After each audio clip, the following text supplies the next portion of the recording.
Chapter 14:11. In modern day 9. As the cold wind blows, the flashlight on my phone dims. I shiver and my hair stands on end. To be honest, after becoming an assassin, even if there isn't any light, I can still see the surroundings clearly without worrying about what's on the ground. But there's no conflict between me being able to see in the darkness and my need for a flashlight. Who isn't afraid of the dark? At that moment, my heart beats faster, pounding like a drum. Almost at the same time, I sense someone watching me. The cold wind is the breath of a monster lurking deep in the darkness. Recalling what happened on the bus previously, I pretended not to notice anything amiss and looked down at my phone. It's broken again. I had previously encountered the sudden experience of my phone's flashlight dimming, but I was using a crappy phone. At this moment, the experienced me habitually blamed it on the phone. After checking the phone and making the lights turn on again, I continue forward without anything happening. The eerie wind is still lingering in the corridor. The light flickers in brightness, digging up the fear hidden at the bottom of my heart.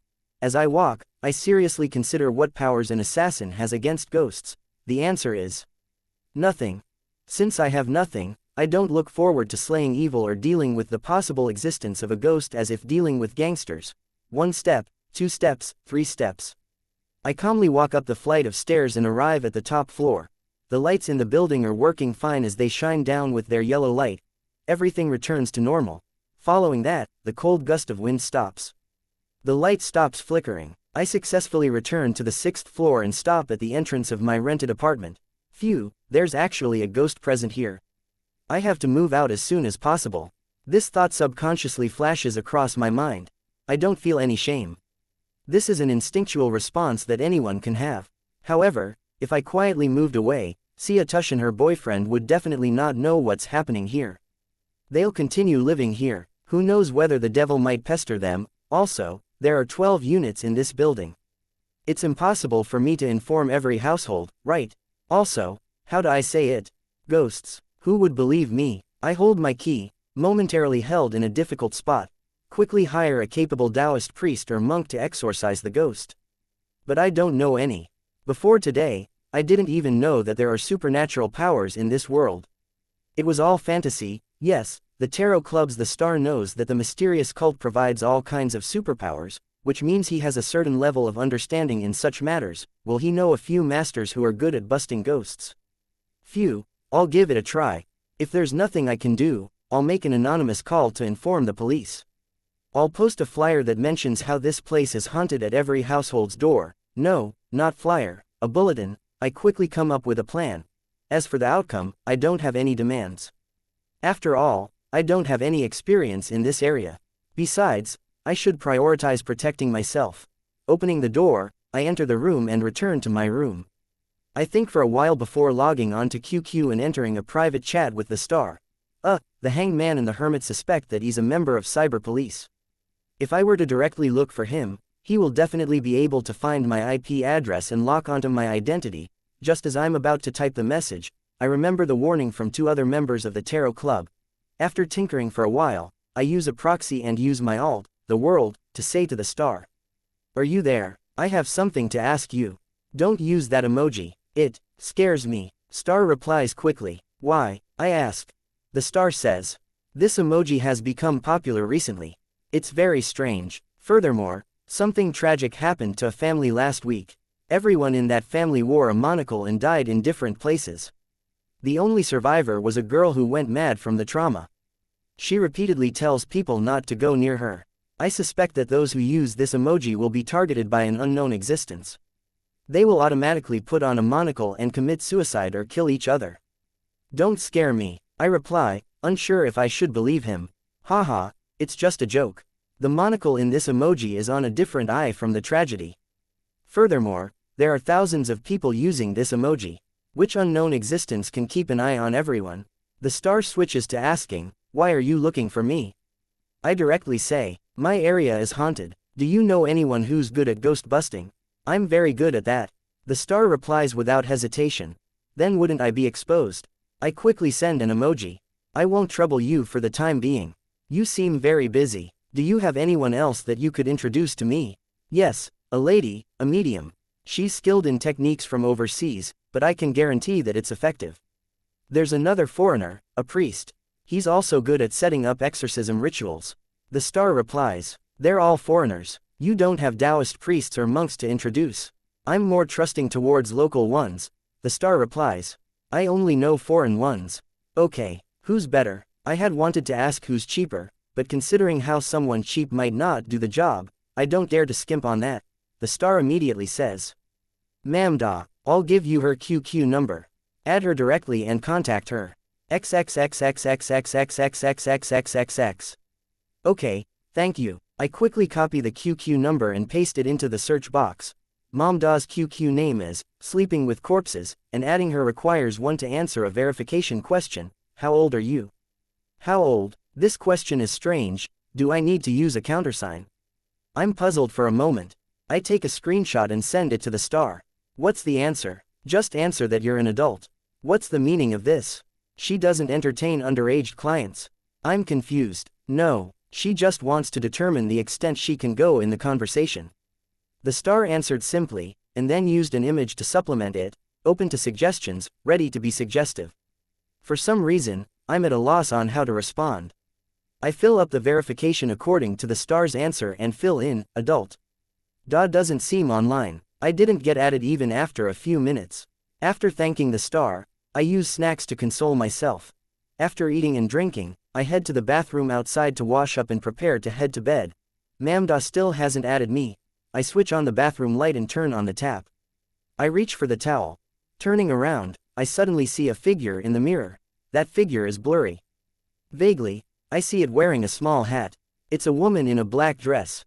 Clearly, this isn't my projection.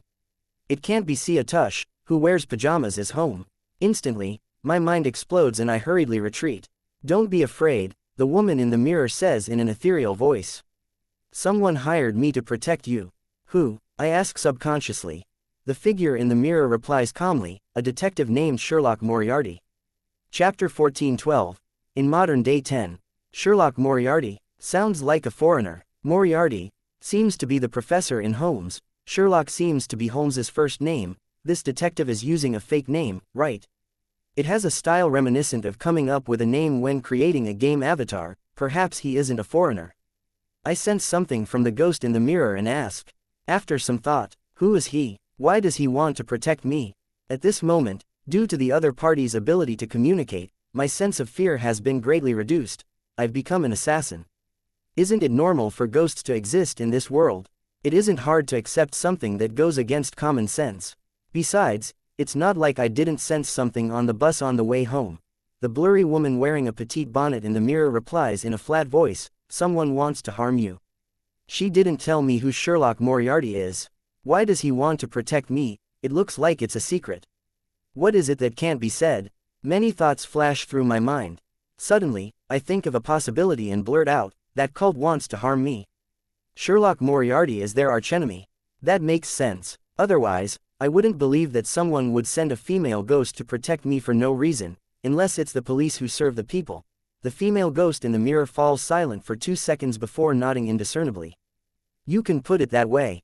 At that moment, I feel a subtle change in her eyes, but I can't decipher what emotions are contained within them. Under normal circumstances, a person without any training would more or less reveal their emotions in their eyes. This would help me understand their attitude. But the entity right in front of me is a ghost. More importantly, the things that can be discerned through the eyes most of the time are the more intense fluctuations in emotions or unconcealed emotions. Not only is the female ghost in the mirror blurry, but she also has a mosaic over her. Furthermore, her emotions are very mild, almost as though she's emotionless. After pondering for a moment, I probe, which people around me are from the evil cult. The female ghost in a black dress opens her mouth. Her voice becomes increasingly ethereal as it turns weaker and weaker. Following that, a fine layer of snow appears on the surface of the mirror. Just like an old television that has its reception hampered, the female ghost vanishes amidst the static. What happened? I'm not afraid of ghosts anymore, so why did the ghost disappear instead? Did something happen again? I turn wary and look around, but everything's normal. When I look back, the mirror has returned to its original state, reflecting my fearful and blank face. The water from the tap gushes out incessantly. Unconsciously, I grab my wet towel and wash my face. Nothing has changed. At the same time, I don't sense anything unusual. Yes, no matter what, I still have to brush my teeth. I force myself to stay calm. Since things are already like this, what's there to worry about? After brushing my teeth and wiping my mouth, I return to my room. The moment I enter, I feel an indescribable feeling. My eyes are drawn to my cell phone, which I have set on the computer table. It seems to be the source of all the abnormalities. Instinctively, I charge over, wanting to hurl the phone out of the window so it's far away from me. However, it's very expensive. I changed it not too long ago. I don't know if there's something wrong with it. I'm already an assassin, and there's the female ghost protecting me. What's there to be afraid of? I console myself, walk over, pick up my phone, and plaster my fingerprint on it. After unlocking the screen, the first thing I see is a message. Sleeping with corpses has added you. In the next second, my cell phone darkens suddenly, and the lights around me seem to be attracted by this bottomless pit. They are all thrown into the pitch-black darkness. Before I can react, the faint light on my phone ripples, revealing a translucent face that's without any eyes, nose, or mouth. There's a ghost in your room. The mouth of the face opens and closes, revealing a long and bright red tongue. There are 5 slender fingers at the tip of the tongue, and embedded on the 2 sides are rows of irregular sharp teeth. Don't tell me you're not one too. I have the urge to give such a reply, but I hold myself back. Recalling the message I just read, I ask with a slightly trembling voice, "Ma'am Da." Impressive. She really is psychic and can control ghosts. Yes, I've already made some initial restrictions via the messenger.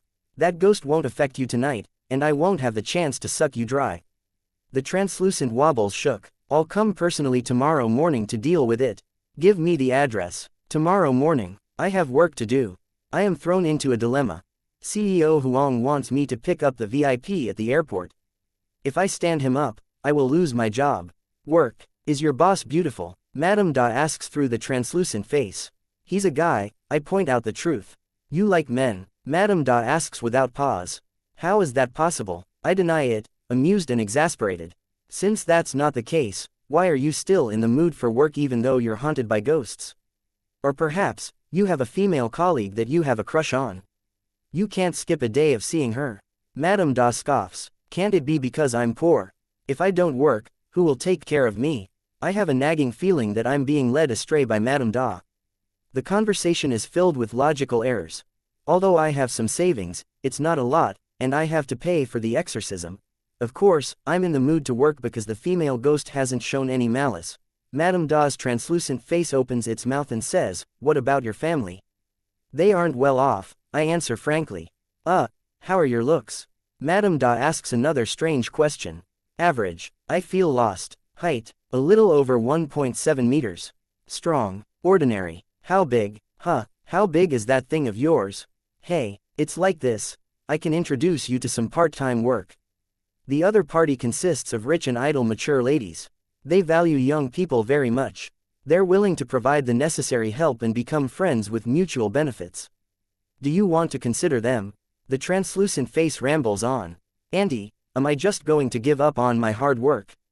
I roughly understand what the other party was talking about. As long as you understand. The translucent, terrifying face lets out a suspicious laugh. I don't plan on doing so, I say without hesitation. I have my integrity. Madame Da doesn't bother with the topic and instead says, "Then, when will you get off work tomorrow? Let's schedule an appointment. 9 in the evening. I include the possibility of working overtime. Alright, give me the address. I'll contact you on QQ when the time comes."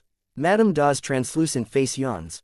This lady's extraordinary performance has exceeded the limits of my knowledge, so I no longer have any doubts about her abilities.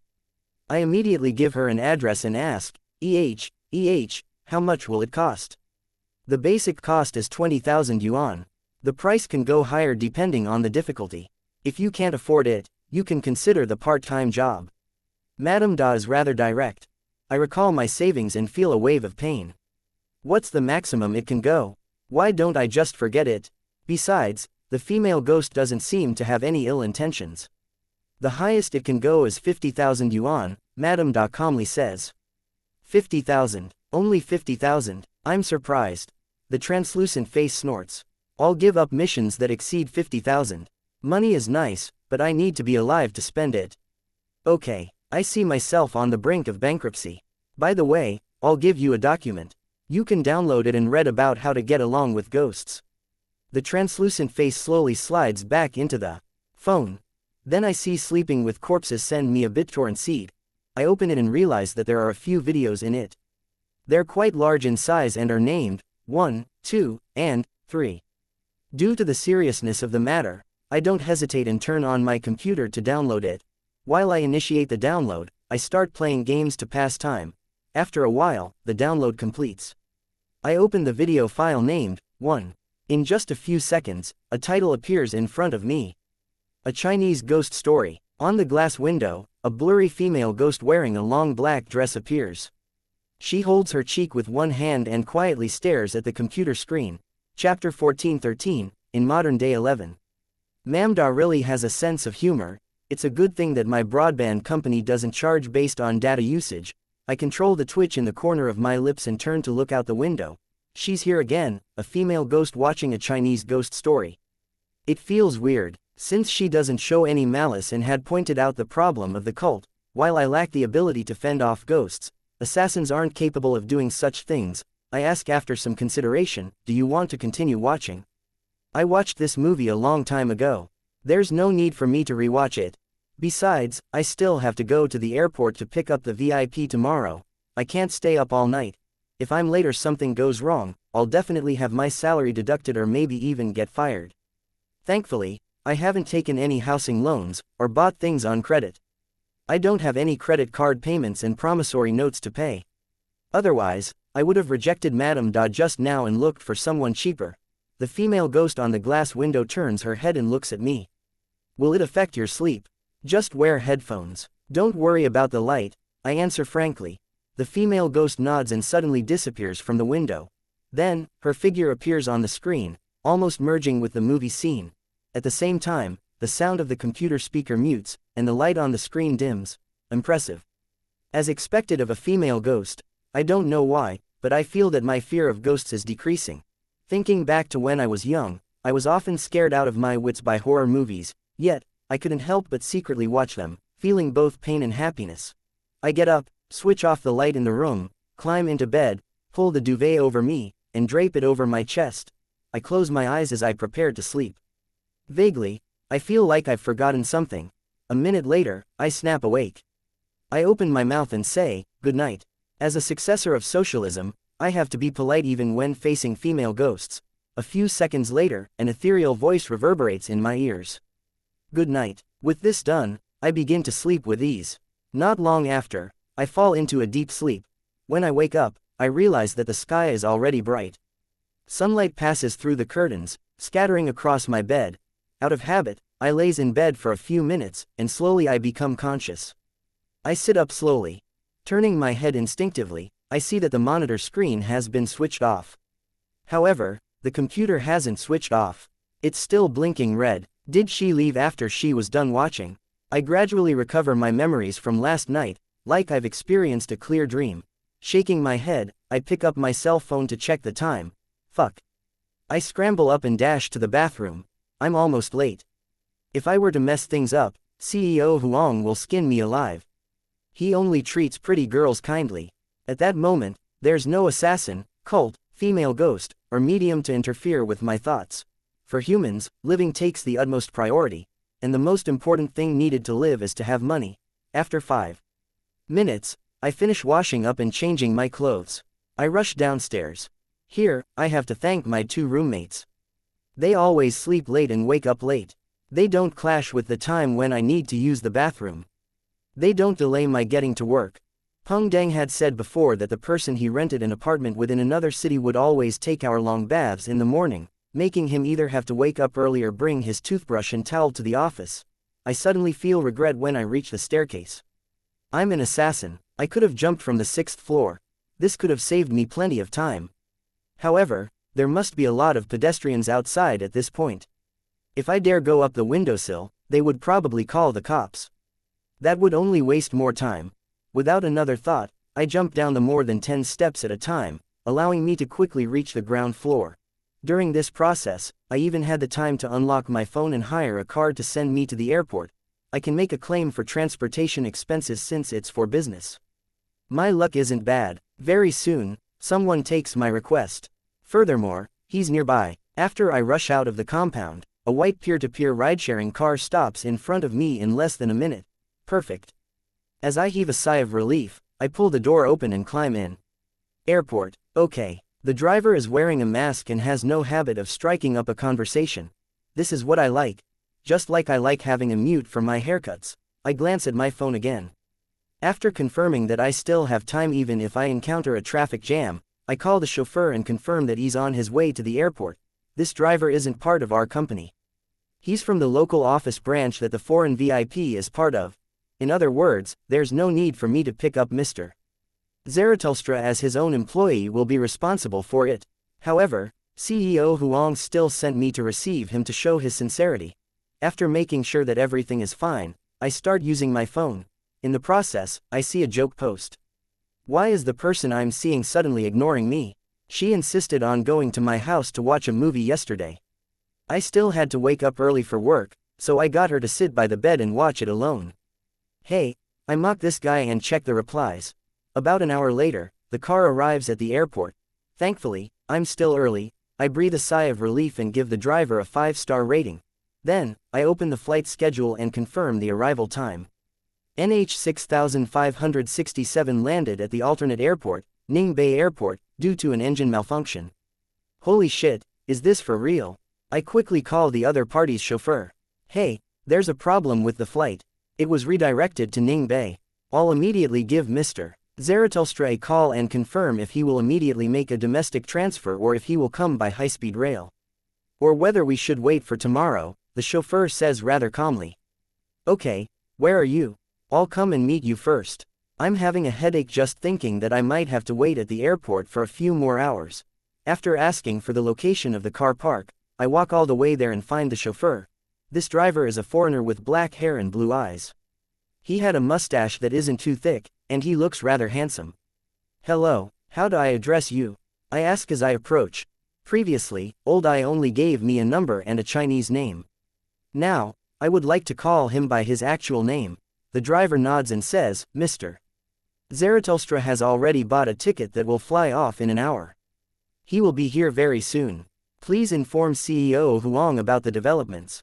Okay, I stifle my inner groan. This means that I might have to stay at the airport until noon. The chauffeur continues, my name is Rosago. I'm a staff member from the Mr. Company. Your Chinese is very good. Which country are you from? I casually compliment as I comfort myself. France. Rosago smiles and replies.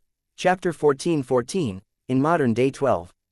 France is great. I had plans of politely complimenting his country, but perhaps because I'm used to lampooning, I almost blurt out, great at surrendering. Cough. I cough dryly and say no more, lest he finds Chinese-styled sense of humor unacceptable. After chatting for a while, I point in the direction of the airport. Mr. Zarathustra will take a few more hours before he arrives. Shall we head inside and have something to drink? Wine. Rosago looks at me. No, I mean coffee, tea, cola, and so on. Don't drink and drive. I'm surprised that his first reaction towards the suggestion is wine. You're a professional chauffeur. Aren't you a little too rash?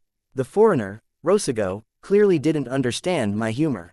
After thinking for a few seconds, he says, sorry, I woke up too early today and am still a little sleepy. I'll be sleeping in the car for a while. Okay, I secretly breathe a sigh of relief.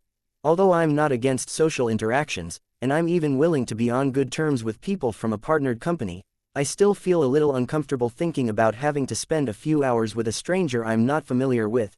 Even if the other party were a beauty, this feeling wouldn't be any less. Yes, that's the case for me. Perhaps he shares the same thoughts. That's probably why he chose to sleep in the car. Returning from the parking lot to the airport, I randomly find an empty seat and sit down, not putting what I said about drinking something into practice. It all costs money. Based on my understanding of CEO Huang, he's quite generous. But at the same time, as the big boss, he wouldn't pay attention to the reimbursements of a mere employee. These sorts of trivial matters are usually handled by the finance department that follows a particular procedure. Therefore, if I waited until noon at the airport, I would definitely be able to claim the expenses for lunch, but I would have to bear the expenses for coffee, cola, tea, snacks, etc. Those are unnecessary expenses. Of course, if I could get Comrade Rosago to join me for the meal, then I would be able to claim such expenses, client entertainment. For this reason, when I invited him earlier, I was actually quite sincere. At least half of it was true. After sitting for a while and using my phone, I suddenly realized a serious issue. I hadn't had breakfast yet. I had left in a hurry this morning. As I listen to the rumbling of my stomach and feel my thirst and hunger, I decide to find something to eat. Food at the airport is expensive. Shall I look for KFC or McDonald's, or get some random slice of bread? I stand up and head to the side of the lobby. When I see the first shop that looks like it sells local delights, I turn in and look for food that's cost efficient. My phone buzzes as I approach the frozen food section. Hello, Mr. Rosago. What's the matter? I glance at the caller ID. Rosago's voice comes from the other end of the line. Ningbei is undergoing a thunderstorm. All flights are cancelled. Mr. Zaratulstra will switch to using the high-speed railway. Isn't this fellow too unlucky? I'm amused yet helpless. Then shall we wait at the railway station? There's definitely more than enough time because the high-speed railway station is just below the airport. Even if Mr. Zaratul couldn't buy a ticket to stop at this station, it would take a maximum of 90 minutes from the airport to the municipal high-speed railway station. It takes less time than the time it takes from Ningbei to this city. Wait a little longer. I'll wait. For confirmation, Rosago replies calmly. As we speak, I see the door to the ice cabinet push open. A small, fair, fat hand reaches in and picks up a Baxi branded white peach oolong flavored ice cream. I trace this hand and see a child that looks around 1 year old. I have no clue regarding its gender. Sitting in a pram, its face is chubby and it cannot stop chirping. It's really adorable. Such a young child eating ice cream. The parents are so irresponsible. I gaze up at the adult pushing the pram, and find a gentle, beautiful woman. I have no intention of stopping them. It's none of my business. As long as they don't abuse the child, all I'll do is lampoon. However, is letting a 1-year-old eat ice cream a form of abuse? Anyways, the child appears quite happy. After hanging up the phone, I consider the possibility that we have to rush over to the high-speed railway station at any time. I simply make a choice, getting some packaged pastries and bottled water before paying for it at the cashier. Just as I find a place to sit down and quickly finish breakfast, Rosago calls again. The tickets for today's high-speed railway have been sold out. Mr. Zaratulstra will have to stay there and come tomorrow. He sure is filled with bad luck. That's good too. I can head back directly. I don't have to wait until noon or head to the railway station, I tersely acknowledge. Then let's head back first. Yes, we'll come again tomorrow, Rosago says immediately. Come to the parking lot. I'll send you back. I'm returning to the city anyway. Sure, I reply with a smile. It's not that I'm saving money and being greedy. After all, I can also claim my travel expenses for my trip back. However, there's nothing wrong with having good relations with the employees of a partnered company at work. Even if I don't end up getting an additional order, it gives me another outlet for job hopping in the future. The only problem is how I'll get along with him later. It can be quite awkward if two unfamiliar people were to get together. Let's just talk about work. It's only about an hour anyway, I console myself. I leave the airport and find Rosago in his Mercedes. I get into the car and buckle my seatbelt. Before I can say anything, Rosago turns his head to give me a glance. Sit tight, huh? I feel lost for a moment. The next second, the car starts and speeds off. Hey. This is still a parking lot. You're driving too fast. Ah. After a series of bends, the car slows down and exits the parking lot through the gantry. Then, the Mercedes continues to race. It swerves left and right on the road, taking up any empty spots. Not only is he on the verge of exceeding the speed limit, but he also shows no signs of stopping. On several occasions, I imagined that there would be a car accident, but with Rosago's control, the car nimbly avoids danger. Aren't you driving too fast? I ask, coming back to my senses and gulping. Don't worry, I used to be a racer, Rosago says as he looks ahead, his eyes bright, but isn't it too fast? This is a city road, not a race track, I lampoon nervously. I don't dare to say another word, afraid that Master Rosago would be distracted and might end up hitting a guardrail or harming the innocent. At this moment, I recall my ability as an assassin. I decide that if anything were to go wrong, I would jump out of the car to seek refuge or forcefully control Rosago to stop the vehicle. 40 minutes later, the racing car stops outside the building where my company is located. Thank you, thank you. My face is a little pale as I unbuckle the seat belt. If it weren't for my abilities as an assassin and my outstanding balance, I definitely would have gotten carsick and puked all over the ground. You're welcome. See you tomorrow. Rosago waves with a smile. I exhale and bid the racer farewell. Entering the building, I glance subconsciously at the spot where the vending machine had appeared. It's empty. Fortunately, I head upstairs and press the up button. As I wait, I lower my head and straighten my clothes. Suddenly, a pair of long legs wearing leather boots walk over. Chapter 14:15, in modern day 13. I raise my head subconsciously and glance to the side. This instantly makes me feel a little uncomfortable. This isn't because the other party is a gorgeous beauty, but because she's CEO Huang's daughter, Miss Bernie Huang. This lady's eyebrows are straight, her nose high, and she wears a pair of blue tint-colored contacts. Together with her slightly curled hair that she dyed a chestnut color, she has a level of beauty belonging to foreigners. Seeing her look at me, I instinctively open my mouth to greet her. Miss Huang. No, that might bring about negative connotations. My lady, Miss Huang. It's too exaggerated, just like a brainless idol drama. Madam Huang, this clearly doesn't suit a young girl. She'll get angry. Teacher Huang, she's still a student. As my thoughts run through my mind, the young lady, Miss Bernie Huang, nods at me. Hello, hello, I respond reflexively, using an honorific greeting. Is my dad in the office? Miss Huang asks softly. Oh, sorry, I don't know. I just came back from some work outside. I haven't stepped into the office yet, I answer honestly. Miss Huang nods slightly and doesn't say anything else because the lift we're waiting for has already reached the first floor. As the lift moves up, I try my best to find a topic to prevent the situation from being awkward, but I don't dare to strike up a random conversation. CEO Huang treasures his daughter very much. If I were to offend her by saying something wrong, I might be fired today. Joe, at this moment, Miss Huang turns to look at me and says hesitantly, as if she's trying to recall my name. Joe Mingrui. I hurriedly say my name. Although Miss Huang often comes to the office to help her mother check on her father, I believe that she definitely doesn't know a mere employee like me. To be able to have a slight impression of my surname means that her memory is beyond imagination. Mr. Joe, I have something I need your help on. Miss Huang asks politely. No problem, as long as I can do it. I reply without hesitation. As long as Miss Huang is satisfied, a promotion and a pay raise would not be too far away. As we speak, we exit the elevator and enter the company. Help me translate a batch of documents for me. Bernie Huang walks in her leather boots as she says. Translate? What language is it? I ask hurriedly. Cursive script, Miss Huang replies simply. Cursive script, I haven't learned that before. Just as I'm about to answer, Miss Huang suddenly picks up her pace. We have already arrived outside CEO Huang's office. This lady doesn't give CEO Huang any face at all.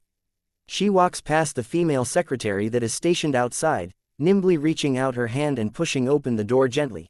Let's hope that CEO Huang isn't spreading his love early in the morning.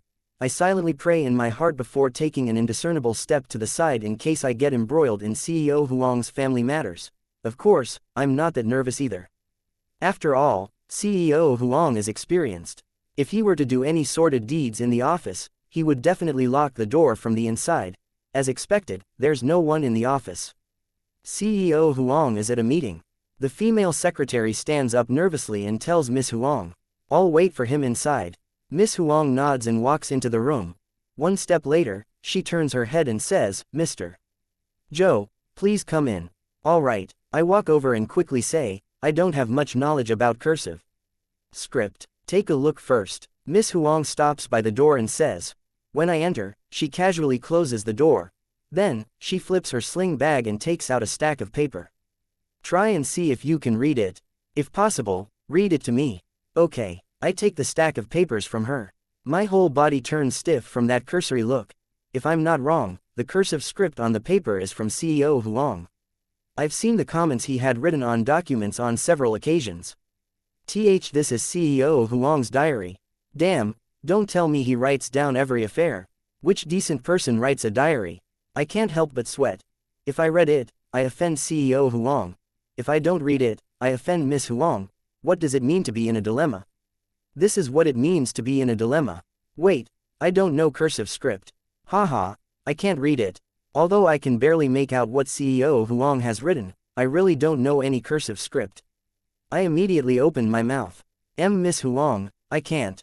Before I finish, the office door is pushed open. CEO Huang rushes in and he scans the both of us with his widened eyes.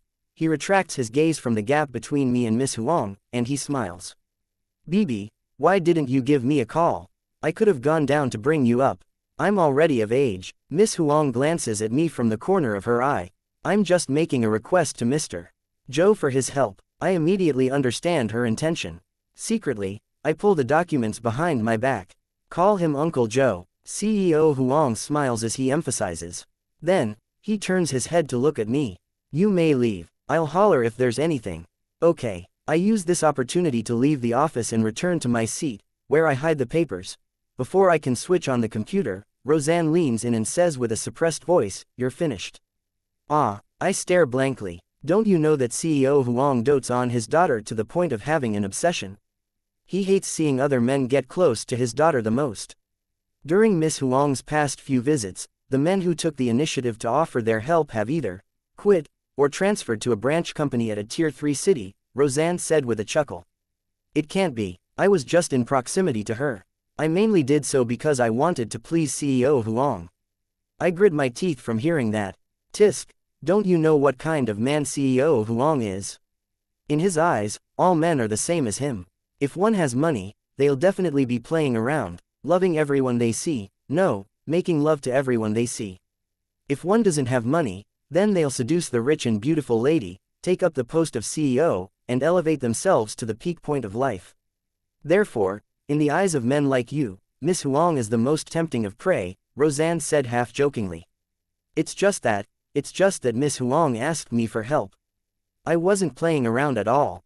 I feel wronged. You really weren't playing around? Roseanne casually asks. Of course. I immediately raise my fingers in an oath. Think about it. To develop and maintain a relationship, you'll need about 2 to 3 hours a day, right? If it's 2 relationships, it'll take 4 to 5 hours. There are 7 hours for sleep every night, an hour's nap in the afternoon, 9 hours of work, and 3 meals which add up to an hour. That's already 18 hours, leaving only 6 hours left in a day. If I were playing around and tried to time, I wouldn't have the time to play games, watch videos, or read novels.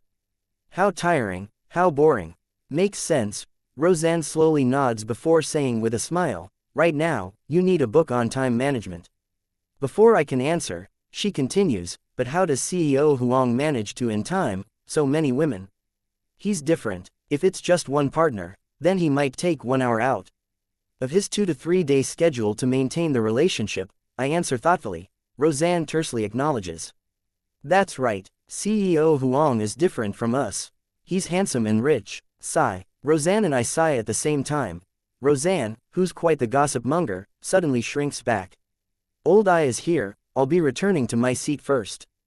Just as Roseanne leaves, CEO Huang's person in charge, the corporate office's director I appears and stops in front of me. He's already old. His hair is completely white, and his face is pale. Send everything you need to claim today to finance. You don't have to receive Mr. Zarathustra anymore, Old I says to me as I hurriedly stand up. No way, they're firing me already. I'm going to get a month's severance pay. I'm momentarily stunned. Old I passes me a document and continues. Liaise with the members involved in this project. It's a project the company is working on with the police. Oh, the turn of events is too sudden that I don't know how to respond. Realizing that I don't have to ride with Rosago tomorrow, I have the baffling feeling that it might not be a bad idea. Chapter 14:16, in modern day 14. After finding the project team and gaining an understanding of the situation, I spend quite a bit of time organizing the information. I also leave the company at 3 in the afternoon, preparing myself to head towards the city's police station to visit the staff in charge. After leaving my company's building, I take out my phone, open my ride-sharing app, and submit my destination. Since it's not the evening rush hour, I get a driver in just a few seconds. He's in the vicinity. 1 minute. I glance at the notification and am very pleased that I don't need to wait too long. 1 minute passes quickly, but as I look left and right, I don't see the license plate that I remember. Suspecting that I've misremembered, I hurriedly unlock my phone to confirm the situation. At this moment, I heard the chiming of a bicycle bell. I subconsciously look up and see a green-orange bicycle. Sitting on the bicycle is a young man wearing a dark baseball cap and a thin black coat. Ring. Ring, ring. The bicycle stops in front of me as the man extends his right foot to support the bicycle against the ground. His forehead is wide and his face is thin. His short black hair is slightly curled, and his eyes are darker than an ordinary person's, close to pure black. His biggest characteristic was that, like a cosplayer, he wore a crystal monocle on his right eye. Holding the bicycle's handle with one hand, the man adjusts his monocle with the other. He smiles at me and says, "You were the one who requested a ride." I did, but I requested a car, not a bicycle. I opened my mouth, unsure if I should answer. At that moment, I even underwent existential questions: who I am. Where am I? Where am I going? You're going to the police station, right? The young man with the monocle didn't care that I didn't respond as he asked with a smile. No way. Is there really an option for getting a bicycle? And I selected it somehow. I slowly nod. At this moment, there are only two clear thoughts in my mind. Should I take a photo or video to post on my moments? Should I call the customer service to complain? At that moment, the young man wearing the monocle points to the side of the building and says, "Wait another minute, my car is parked there." As he speaks, he takes out his phone and waves it. I still don't understand what's happening. The young man presses the edge of his monocle and smiles. I did something in the nearby alley just now. I couldn't drive through, and the distance to walk here was a little far, so I rented a shared bike. I'm sorry, please wait a minute or two. Since the other party has already said so and I'm not in a rush. I politely reply, "It's fine." The young man immediately puts away his phone and rode his bicycle to the side of the building. Soon, a white car drives over and stops in front of me. "All right, you can board it now." The car window rolls down, revealing the face with the monocle. Just as I'm about to open the car door, I suddenly realize a problem. The car displayed on the app is black. I'm just about to walk to the back to look at the car plate when the driver waves his phone at me across the passenger seat. I have two cars. I'm driving this car today, but I bound my account to the other one. Look, my phone is right. With that, he calls me. Seeing that the number displayed isn't a problem, and considering how I've encountered similar situations before, I'm relieved. I open the car door and get in. It's broad daylight in a bustling city. What is there to be afraid of? However, the reviewing and verifications undertaken by the platform are really problematic. When I get into the car, the driver with a monocle looks ahead as he picks up a cigarette box and hands it back. "Want a cigarette? Isn't smoking banned?" I blurt, "as long as I don't mind it." The thin driver smiles through the rearview mirror. "I don't smoke." I instinctively shake my head. The driver holds the steering wheel with one hand, not really paying attention to the situation on the road. "It's good that you don't smoke." I don't smoke either. Smoking causes one to have a ghastly appearance. "Then why do you have cigarettes?" I follow up quickly. As the car drives down the road, the driver uses his empty hand to touch the monocle on his right eye. "There will always be some friends you need to meet despite you being unwilling to meet." "That's true." I nod. At this moment, I recall Vice President Wu from the company next door. Although he smokes, his appearance is definitely not ghastly. However, there's no need to say it out loud. I'm not someone who gets into debates with others in a professional manner. "You don't look like a rideshare driver." I glance at the obviously expensive cigarettes, and glance around the luxurious interior of the car. "Heh," the driver replies with a smile. "Is my performance that obvious? You don't look like you make a living from ridesharing. You look like you come from a rich family." I give a random reason.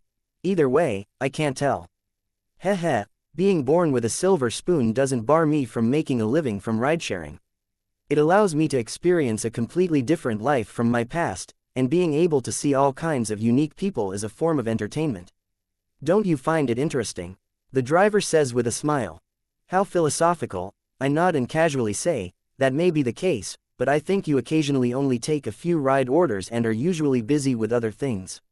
"Yes, I went to your building to investigate." The driver looks at the rearview mirror again, and his smile makes me feel a little strange. "Investigate?" I'm at a loss. "It's about an evil cult. They like to use vending machines to harm others." The corner of the driver's lips curls up. If it wasn't for the fact that I already knew about it, I would have lost my composure. "You're a private detective. Do you know a detective named Sherlock Moriarty?" This might be his nickname. I suddenly have an idea. The driver raises his hand to pinch the edge of his monocle and chuckles. Of course, we're old friends. I don't know if it's my imagination, but I feel like he emphasized the words, old friend. Did you, or any of you find anything? I try my best to act like a bystander. The driver half turns his head to glance at me and says with an obvious smile, yes. That's such a punchable smile. I rein in my emotions.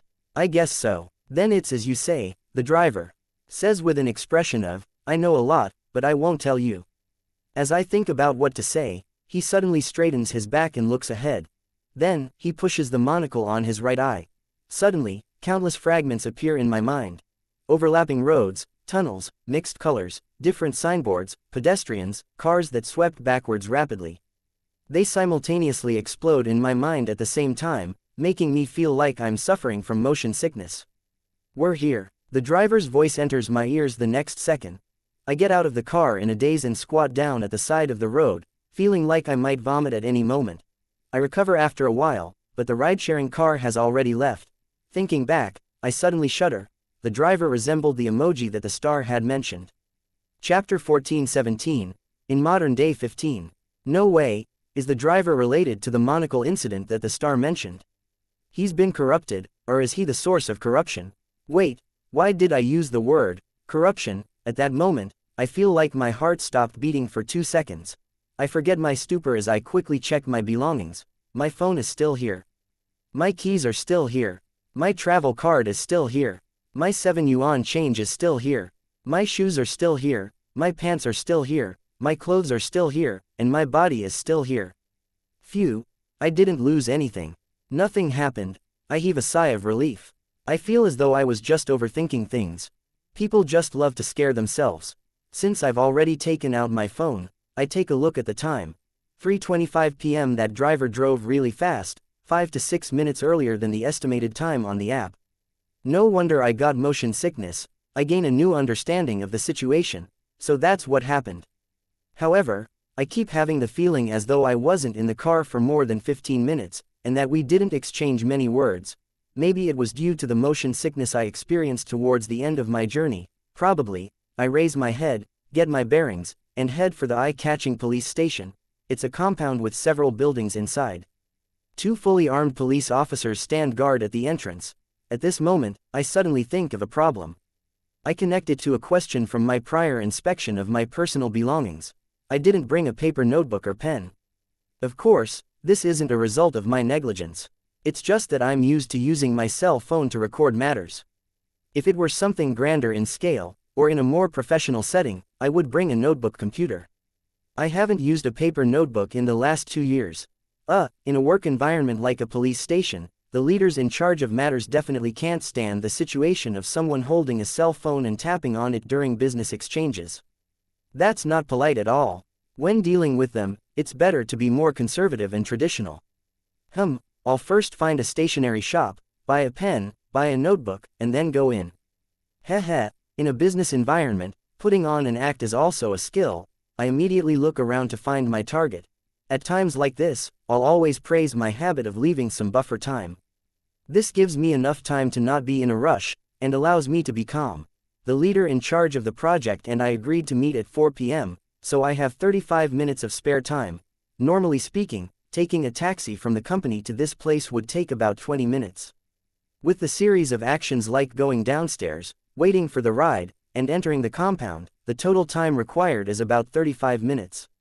I set off at 3 p.m., giving myself plenty of buffer time to arrive at the scheduled time of 3:45 p.m., but considering the possibility of traffic jams, registrations, inspections, and unknown accidents, I ultimately scheduled the appointment to be at 4 p.m. To my surprise, the driver with the monocle drove so fast that I arrived ahead of time. I don't find any stationery stores despite looking around.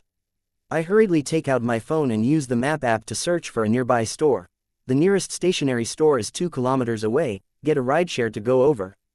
Just as I'm hesitating, I suddenly see a small shop on the opposite side of the road. Star Dream Provision Store. Provision store, maybe they're stationary, I'll go take a look first. There's no need to get a rideshare. Hey, Star Dream. It feels like a celebrity management agency. I quickly make up my mind and quicken my pace. Taking advantage of the flashing green light, I cross the pedestrian crossing. Soon, I arrive at the Star Dream Provision store. The restaurant is very cramped, and the lighting isn't good. It's rather dim inside, giving me the feeling of going from afternoon to evening instantly. Lining both sides of the store are shelves that are about 1.8 meters tall. The items placed on the shelves are dazzling, but they all look rather strange.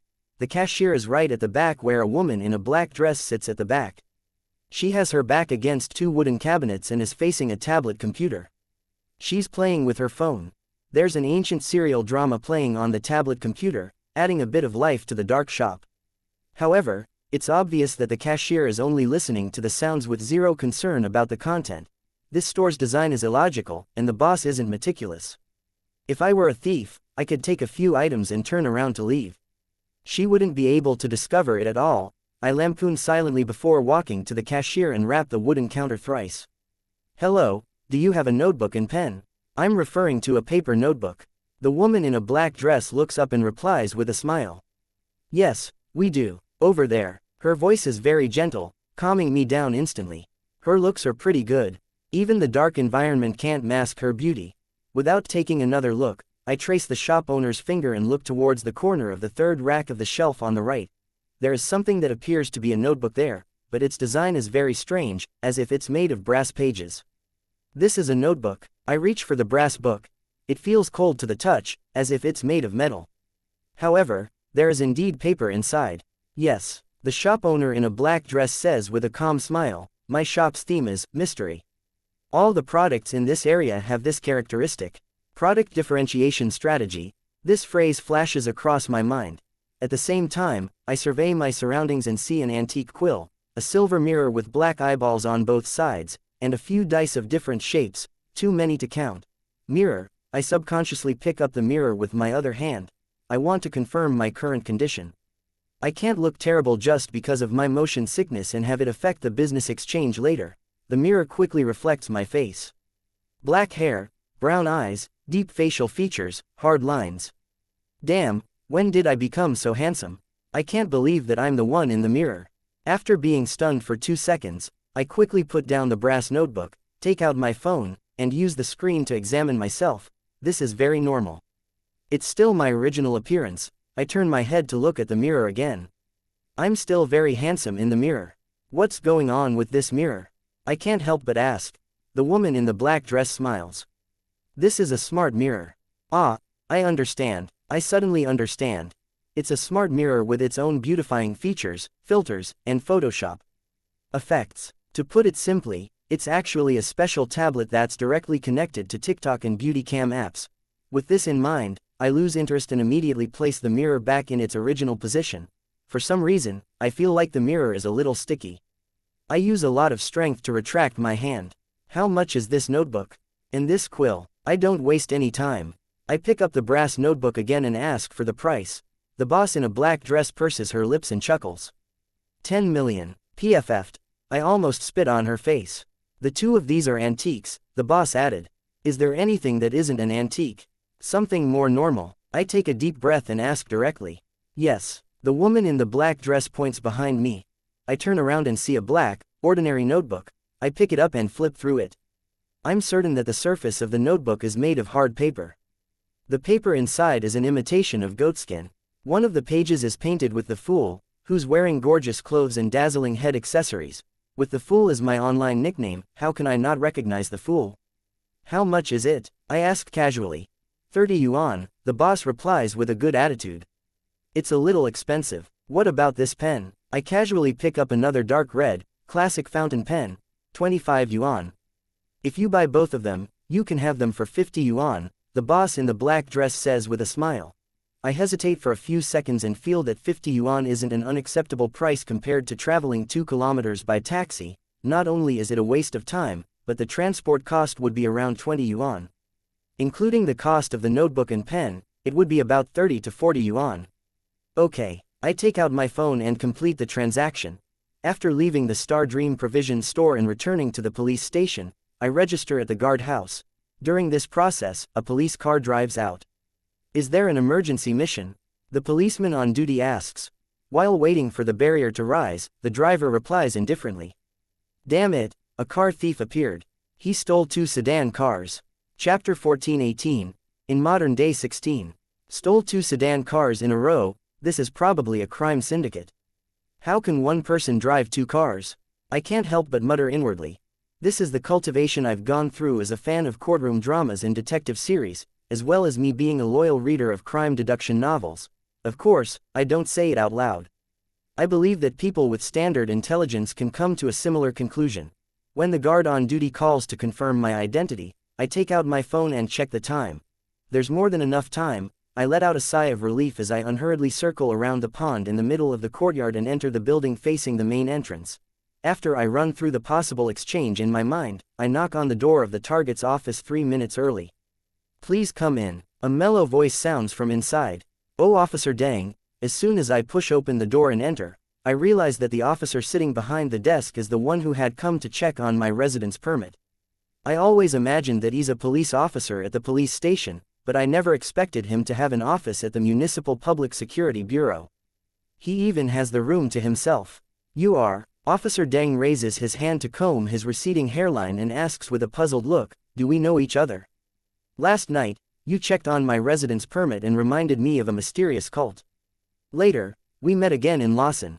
I even reported a woman suspected to be a member of the cult. I begin to suspect that the person in front of me is Officer Deng's biological brother, but I still give the details. Officer Deng is enlightened. Joe, Mingrui, right, I'm face blind, and I don't have a good memory. It was night, so I couldn't see clearly.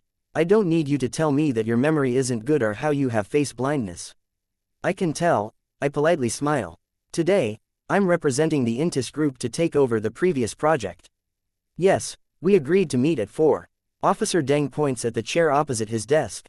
I immediately approach it and plan on placing the black notebook that I just bought on the table. I will then flip it to the middle. I can't let Officer Deng notice that I just bought it and have never written on it. Officer Deng glances at the notebook and frowns slightly. Following that, he picks up the phone and dials an internal department number. Hey, the Intis group is here. Come over for a meeting. After a simple briefing, he puts down the phone and smiles at me. This is an international collaboration project. We can't decide on our own. Yes, the other party's representative will be here soon. I'm aware of that. I've read the relevant documents in the morning and know what's going on. Of course, even if I'm lazy and didn't read it, I'll still have given such an answer. I can't let the partner I'm working with find out that I'm skiving and not doing my job well. Not long after I sit down, I hear Officer Deng's office door open. I stand up politely and look back. I see an old man in a long black robe. His hair is white, and the wrinkles at the edge of his eyes and mouth are deeply recessed. His dark red eyes appear slightly turbid. A red moon pendant hangs on his chest. He looks like a priest from a cathedral. A foreign priest. I nod with a smile, fully displaying my courtesy. For some reason, I find this old man a little familiar, just like the first time I met Officer Deng. Strange, recently, I've been feeling sad for some inexplicable reason. Is this the after effect of the assassin beverage? I silently inhale and control my emotions. At that moment, Officer Deng introduces, Old Neil, an Interpol representative, a clergyman. Hello, Mr. Neil. I quickly greet him. Old Neil doesn't speak. He sizes me up and chuckles. Lad, have you been troubled by ghosts recently?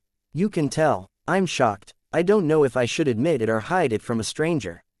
Don't lie. My eyes are very sharp. Old Neil smiles and points at his eyes. A little, I mutter. Ha ha. Old Neil immediately laughs. You're still too young. You confessed the moment I called you out. Actually, I'm not that sure. Yes, I'm a priest. I have the ability to expel wraiths and shadows. Do you need my help? Is it okay to discuss such feudal superstitions in front of a police officer? I open my mouth, speechless. Old Neil walks to Officer Deng's table and very naturally picks up the coffee can on it. Don't worry, I don't charge much. If you're still a believer of the goddess, I can even do it for free. I wasn't a believer of the goddess in the past, but I am now. At this moment, my heart is palpitating. I hesitate for 2 seconds before sighing.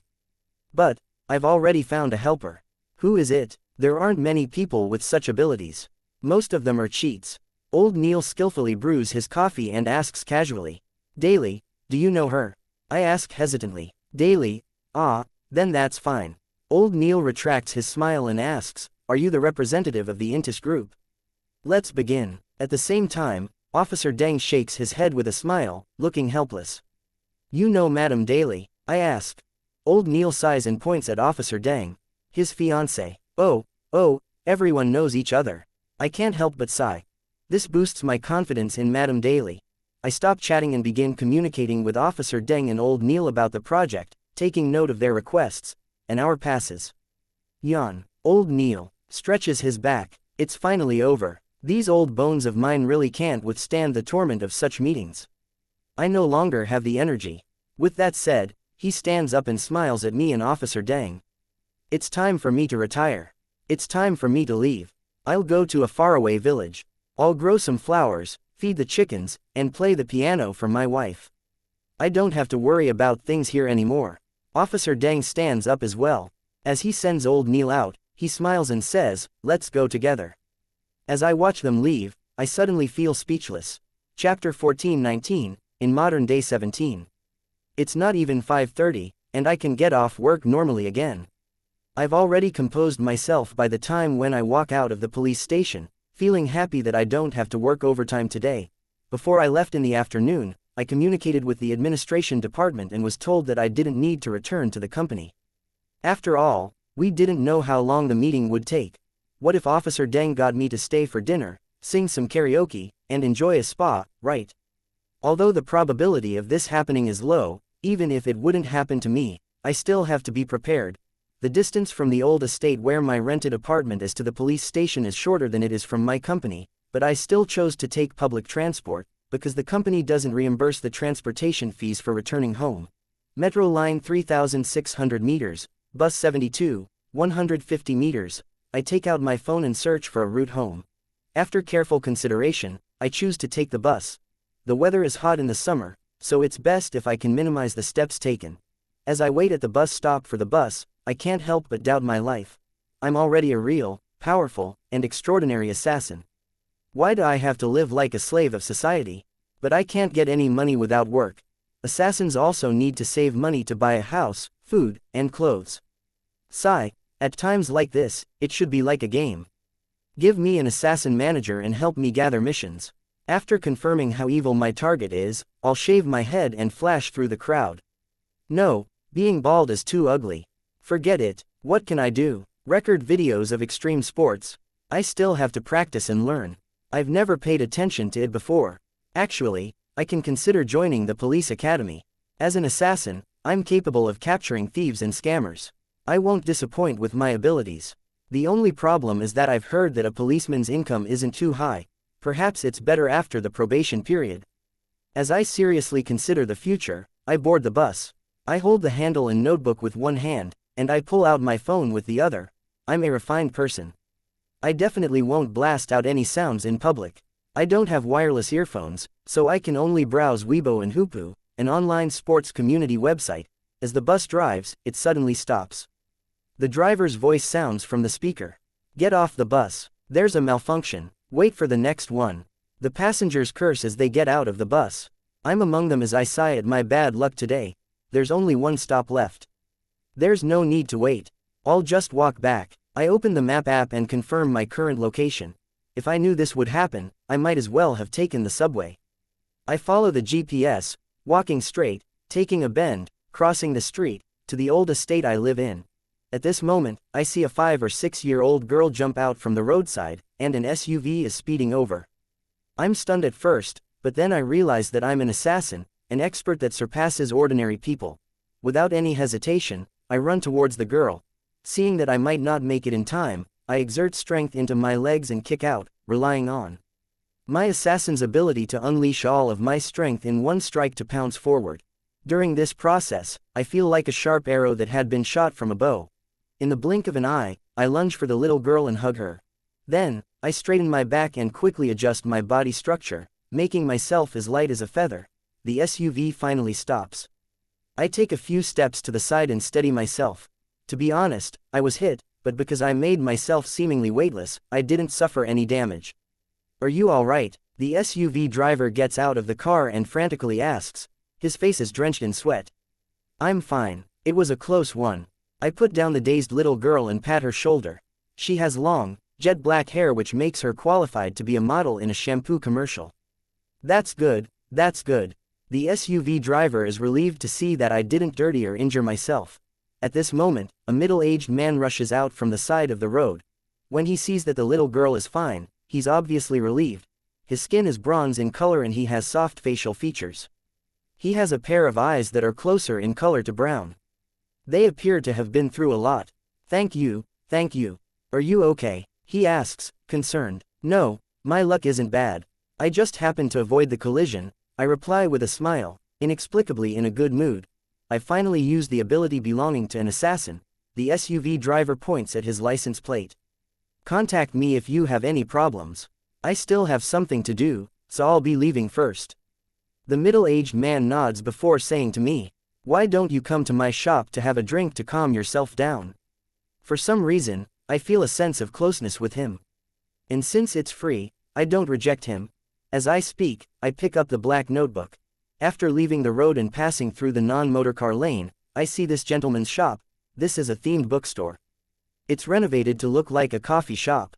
The other door leads to a nearby park with a wooden swing hanging on it. Don't wander around in the future. It's very dangerous. Come on, thank uncle.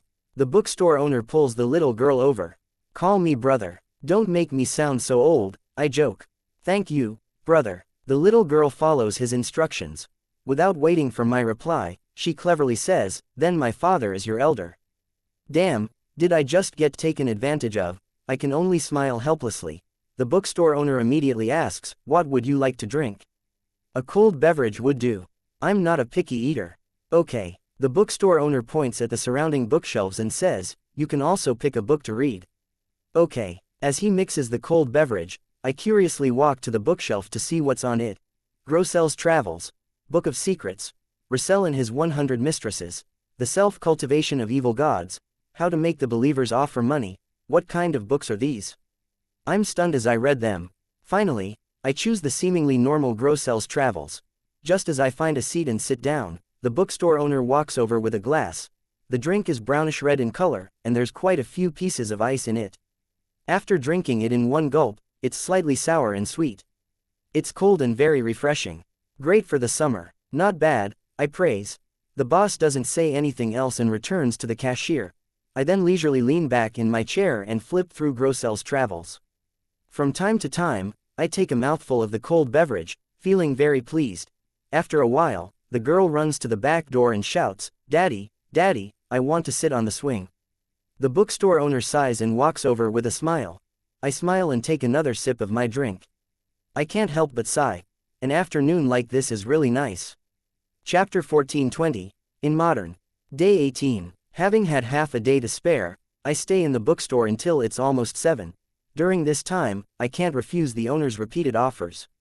I reluctantly take a small slice of lemon cake, a set of pasta with minced meat, and 2 grilled sausages that had been battered and fried with spicy chicken powder. I don't need dinner. I rub my belly and decide to take a walk home. This helps with digestion. The only problem is that the weather is hot and stuffy. If I walk in this weather for a while, I'll definitely sweat. However, ever since I entered society, I've always had the habit of taking a shower every day. And today, I'm also preparing to wash some clothes, so I'm not too averse to sweating. To my surprise, perhaps because of the assassin beverage, I managed to passively lose weight. I don't even have a tummy. Furthermore, I'm good at using the shadows to hide myself. When I return to my rented apartment, I've only sweated a fifth of what I expected. That medium lady, Madame Daly, will be here at 9. There's still about 2 hours left. With more than enough time, I decide to use the fan after my shower, and to play some games. As for using the air conditioner, the weather isn't too hot. Besides, after becoming an assassin, I feel that I have a strong tolerance for heat and stuffy conditions. To be honest, this cannot be considered unbearable. It's just that I don't really feel that hot and stuffy. When I enter the bathroom, I glance at the mirror and suddenly think of a question. That female ghost was introduced by Detective Sherlock Moriarty to protect me and investigate that mysterious cult. She hasn't shown any intention of harming me. Should I remind her that I've found a medium, so she should hide in advance? She doesn't have any ill intentions. She's very friendly. Besides, my reason for dealing with that mysterious cult is reasonably convincing. She must have sensed Madame Daly's power last night. Even if I don't tell her, she should be able to guess what will happen next. I think for a moment and make up my mind. However, a new problem rears its head. How should I warn her? I don't even know where she is or how I should contact her. Looking around, I can't find any clues. It seems like I'm the only person in the room. Yes, there's only one person, but who knows if there are any ghosts. Perhaps she's hiding somewhere and I can just talk to the air. It's rather silly talking to myself. I recall last night and cast my gaze back at the mirror. Looking at my reflection in the mirror, I whisper, I've hired a medium. She'll be here at 9. As soon as I finish speaking, the mirror in front of me turns dark, as if the surrounding light had been sucked in. The pale female ghost wearing a small bonnet and a retro dress appears in the mirror and nods gently. In a second, her image disappears and the mirror returns to normal. I heave a sigh of relief and hang up my clothes before I start to take a shower. As I shower, I suddenly freeze. Since the female ghost has already left, why am I spending so much money to hire a medium? The female ghost clearly has no ill intentions, and she's even secretly protecting me. Why would I spend so much money to hire a medium? That's 20,000 yuan, with a maximum of 50,000. Wouldn't that be a waste of money? While taking pity on my wallet, I feel the need to think of a way to cancel the contract. Anyways, it's still early. As long as Madame Daly doesn't live in the suburbs, she probably hasn't set off yet. But I can't be sure that the female ghost doesn't have any ill intentions. In my hesitation, I wipe myself dry and put on my clothes. After careful consideration, I decided to use the strategy of delaying things to hold back on the exorcism assignment. During this process, if I discover something amiss, I'll immediately get Madame Daly to come over. Sigh, it's really embarrassing to break a contract. I return to my room, pick up my phone, and send a message to Sleeping with Corpses. Madame Daly, the ghost that is haunting me seems to have left. This is the truth, but I didn't explain why. Indeed, after more than 10 seconds, Madame Daly replies, could it be that the restrictions I did last night scared her away? Or maybe you were too much of a pervert and scared her away. Didn't I ask you to watch a Chinese ghost story and learn how to interact with female ghosts? I feel that it's more likely that a Chinese ghost story will make the female ghost shy. I didn't dare reply as I cautiously say, how about this? Don't come over today. I'll keep an eye out for a few more days. If the female ghost really doesn't appear again, then forget it. If there's any problem, I'll let you know again. How about that? After some hesitation, I add, I can reimburse you for your preparations. No, I mean pay a reasonable fee. Let's do this for now. I thought I could catch a female ghost and play with it. Madame Daly sends an emoji. Hearing this, I relax. I feel like I've earned a huge sum of money. After settling this matter, I happily play games. At 11 o'clock, I decided to go downstairs to buy some delicious food to reward myself as I didn't spend any money for dinner and didn't have to pay for the exorcism. Eggplants, I have to have roasted eggplants, I mutter as I rush out of the estate. Before I can choose the barbecue stall, I see those punks again. Among them, the hooligan nicknamed Donnie is seriously handing out flyers. His dyed, charred yellow hair, eyebrows, and his introduction of the description of tutoring class form a strong contrast. This tutoring class is interesting. I glance around and see an acquaintance sitting at the barbecue stall on the right. How is a rich young lady like her eating at a roadside barbecue stall? Does CEO Huang know? I casually size up Miss Huang's companion. If it was a guy, hee, that would be amazing gossip. A girl wearing black framed glasses. She's not too old, about the same age as Miss Huang. I feel full of regret and was about to retract my gaze. At this moment, Miss Huang raises her head and looks over. At this moment, our eyes meet. She immediately stands up and walks towards me. This is a little awkward, however, there's nothing to feel awkward about. I live nearby, so what's wrong with coming out to eat some barbecue? I stand my ground and wait for Miss Huang and her friend to come over. Miss Huang stops in front of me and tersely acknowledges my presence. I have something I need your help with. The girl in black framed glasses beside her asks curiously, Father, who is he? PFF'd. What kind of address is that? The relationship between youngsters nowadays is so complicated, I'm actually at a loss as to how to respond. I can only force the corners of my mouth to curl up as I express my doubts with a smile. We had a bet in our dorm. Whoever lost had to address the winner as father, Miss Bernie Huang explains. She points at the girl beside her. Her family runs a tutoring class. I would like you to register for the dream tutoring classes and sit in for their classes. I'll pay for it. I'll also pay you a fee for the work you do later. Register for the tutoring class. I can't help but turn my head to look at the hooligans who are seriously handing out flyers. Chapter 1421, in modern day 19. Why don't you sign up for it yourself? I don't really want to get involved in Miss Huang's matters. On the one hand, CEO Huang is both a playboy, but he also has a daughter complex. His thoughts go astray the moment he sees any man getting close to Miss Huang. Alarm bells would go off in his head and he would overreact. Considering how it's a rather good source of income for me, I don't want to lose my job over this. Yes, although I've been working overtime for quite a while, I'm still paid enough for overtime work.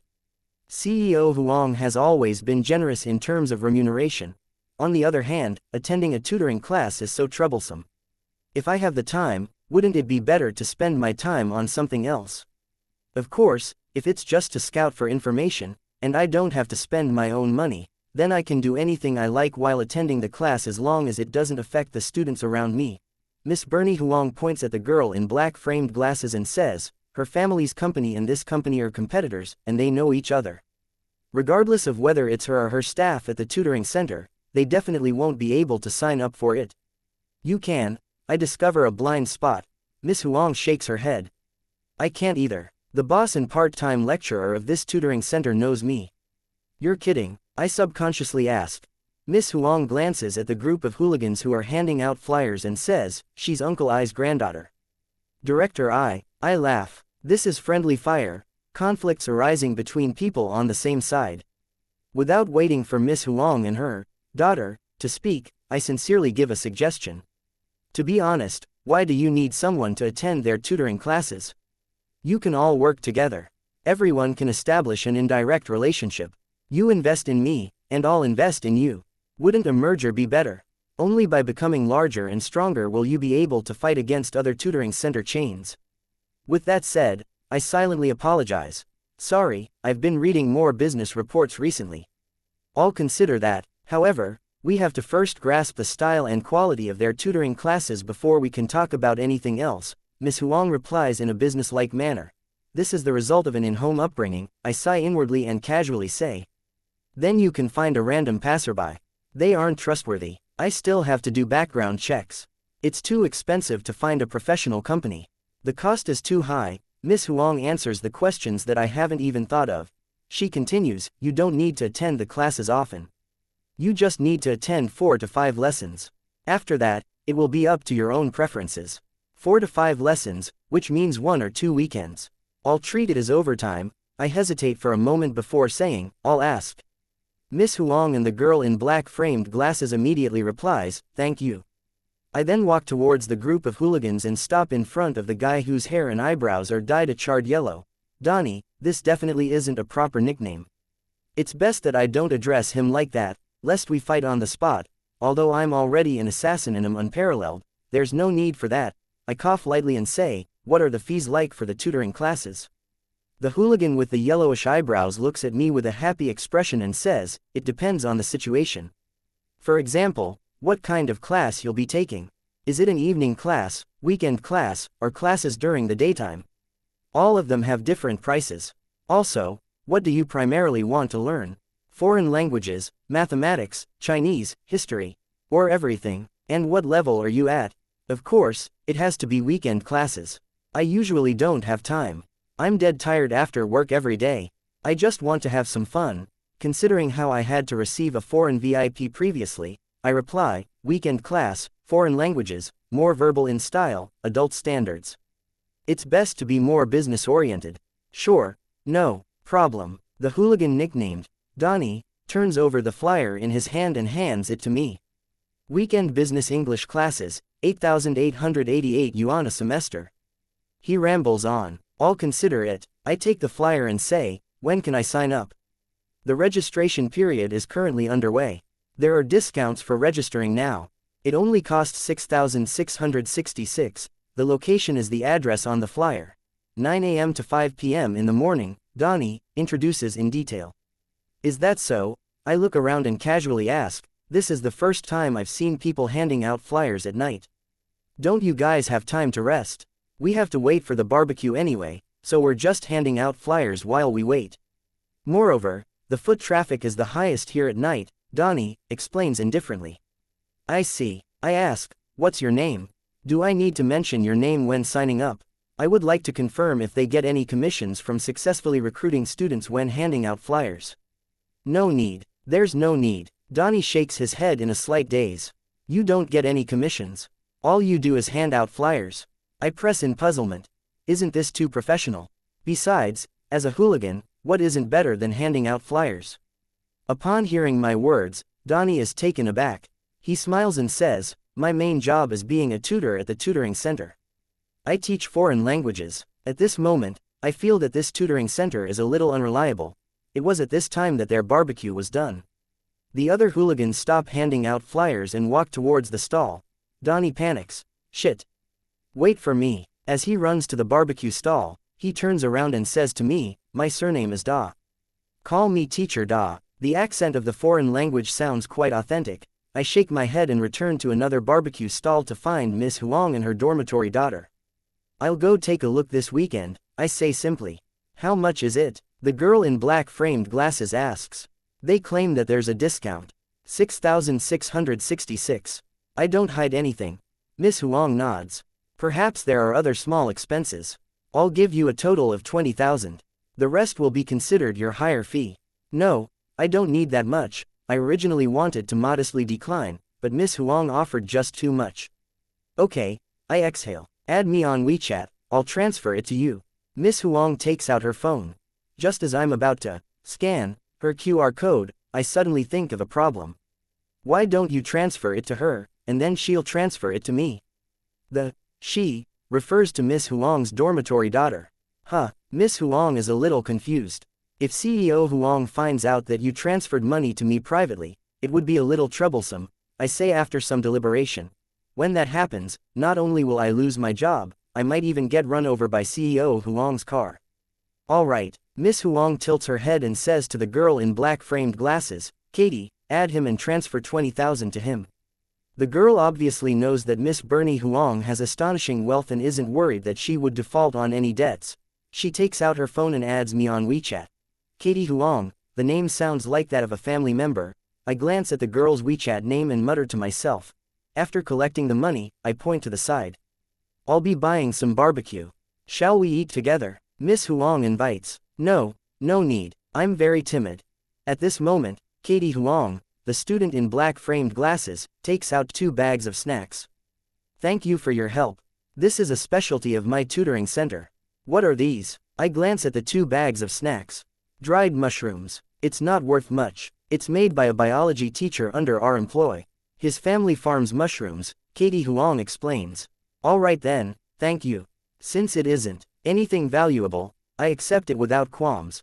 However, the black things in the snack bag gives me the nagging feeling that they're poisonous. Chapter 1422, in modern day 20. Looks delicious, I politely say after retracting my gaze from the dried mushrooms. Then, I bid farewell to Bernie Huang and Katie Huang and go to the barbecue stall that I frequently dine at. It still isn't the time when the nightwalkers are most active. The small tables placed on the streets are a lot emptier. I easily occupy one of them and shout at the boss. I'd like to place my order. The boss focuses on grilling the skewers, completely unperturbed. The lady boss walks over with a small notebook and a ballpoint pen. Without exchanging pleasantries or any small talk, I directly say, 10 sticks of pork belly, 10 sticks of pork ribs, 5 sticks of chicken skin, 1 set of chives, and 1 eggplant. The beef kebabs and lamb skewers at this barbecue stall aren't very good, so I didn't order them. Of course, the amount of food I ordered has already exceeded my initial expectations, but it doesn't matter. Not only did I save tens of thousands of dollars from the exorcism today, but I even earned more than 10,000 yuan from Miss Huang. I have to treat myself. As a normal person, after ordering so many meat dishes, I should always have some vegetarian dishes. I need to balance my diet with some greens. As for eggplants, I don't view them as vegetables. They transcend the concept of vegetables and meat dishes, and are unique existences in the barbecue world. Sigh, Miss Huang is really generous. If I wasn't worried that CEO Huang would overreact, I would really like to add her on WeChat and ask her to trouble me more often. If there are any commissions, then just hand them to me.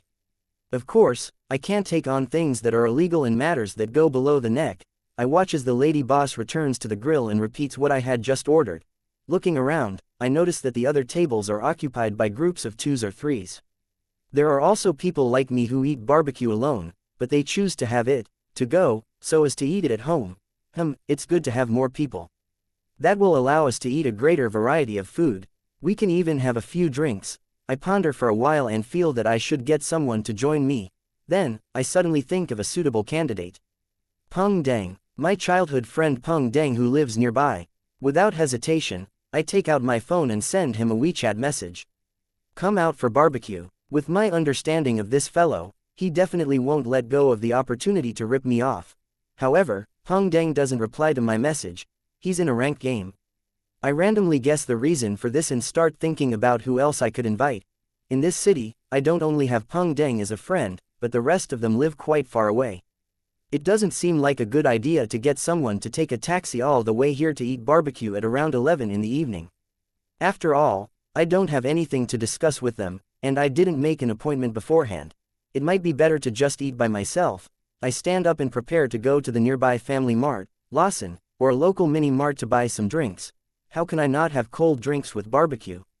A few years ago, when the roadside stalls weren't under strict supervision, there was usually a mobile ice box placed beside these barbecue stalls. Then, they would lay some cables to siphon off electricity from somewhere to sell iced beer and various cold beverages. Not only was it convenient for customers, but they could also earn some extra money. Unfortunately, it's difficult for such situations to happen now, unless it's a barbecue shop with a shop front. Looking around, I decide to head to the nearest local mini mart. Boss, help me watch my seat. I'm going to buy some drinks. I inform the lady boss, worried that there wouldn't be a place to sit when I return later. Okay, the lady boss isn't worried that I would run away. My order is still being roasted. Even if I don't want it anymore, there will still be many people who can have it. When I'm almost at the entrance of the mini mart, my phone vibrates. Taking it out, I see that Peng Deng has finally replied. Don't you have a nightlife? Do you? I respond reflexively. Of course. My girlfriend is at my place here today, Peng Deng replies quickly. Following that, he sends another message. Eating supper isn't good for your health. Take it easy. Bring your girlfriend along. I emphasize, I'm treating. Okay, we'll be right there. Peng Deng never needs to use transitional words in his speech. Hurry up. Also, what do you want to drink? I ask. Peng Deng doesn't reply immediately. He only sends a message after I enter the mini mart. I'm not coming. My girlfriend says she's on a diet and doesn't eat supper. She already looks so thin, why would she need to go on a diet? I think for a while and reply, you can come alone. Peng Deng sent ellipses. She said that this is flaunting, a great insult towards her. TCH. I despise this adulterous pair for 2 seconds before deliberately saying, show me your masculinity. Alright, I'll show you my masculinity. Peng Deng replies quickly.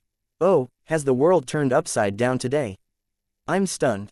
Then, Peng Deng sends a message. As a man, since I said I'm not coming, it means I'm not coming. I'm speechless. Putting my phone away, I head to the freezer and fridge to consider what to drink.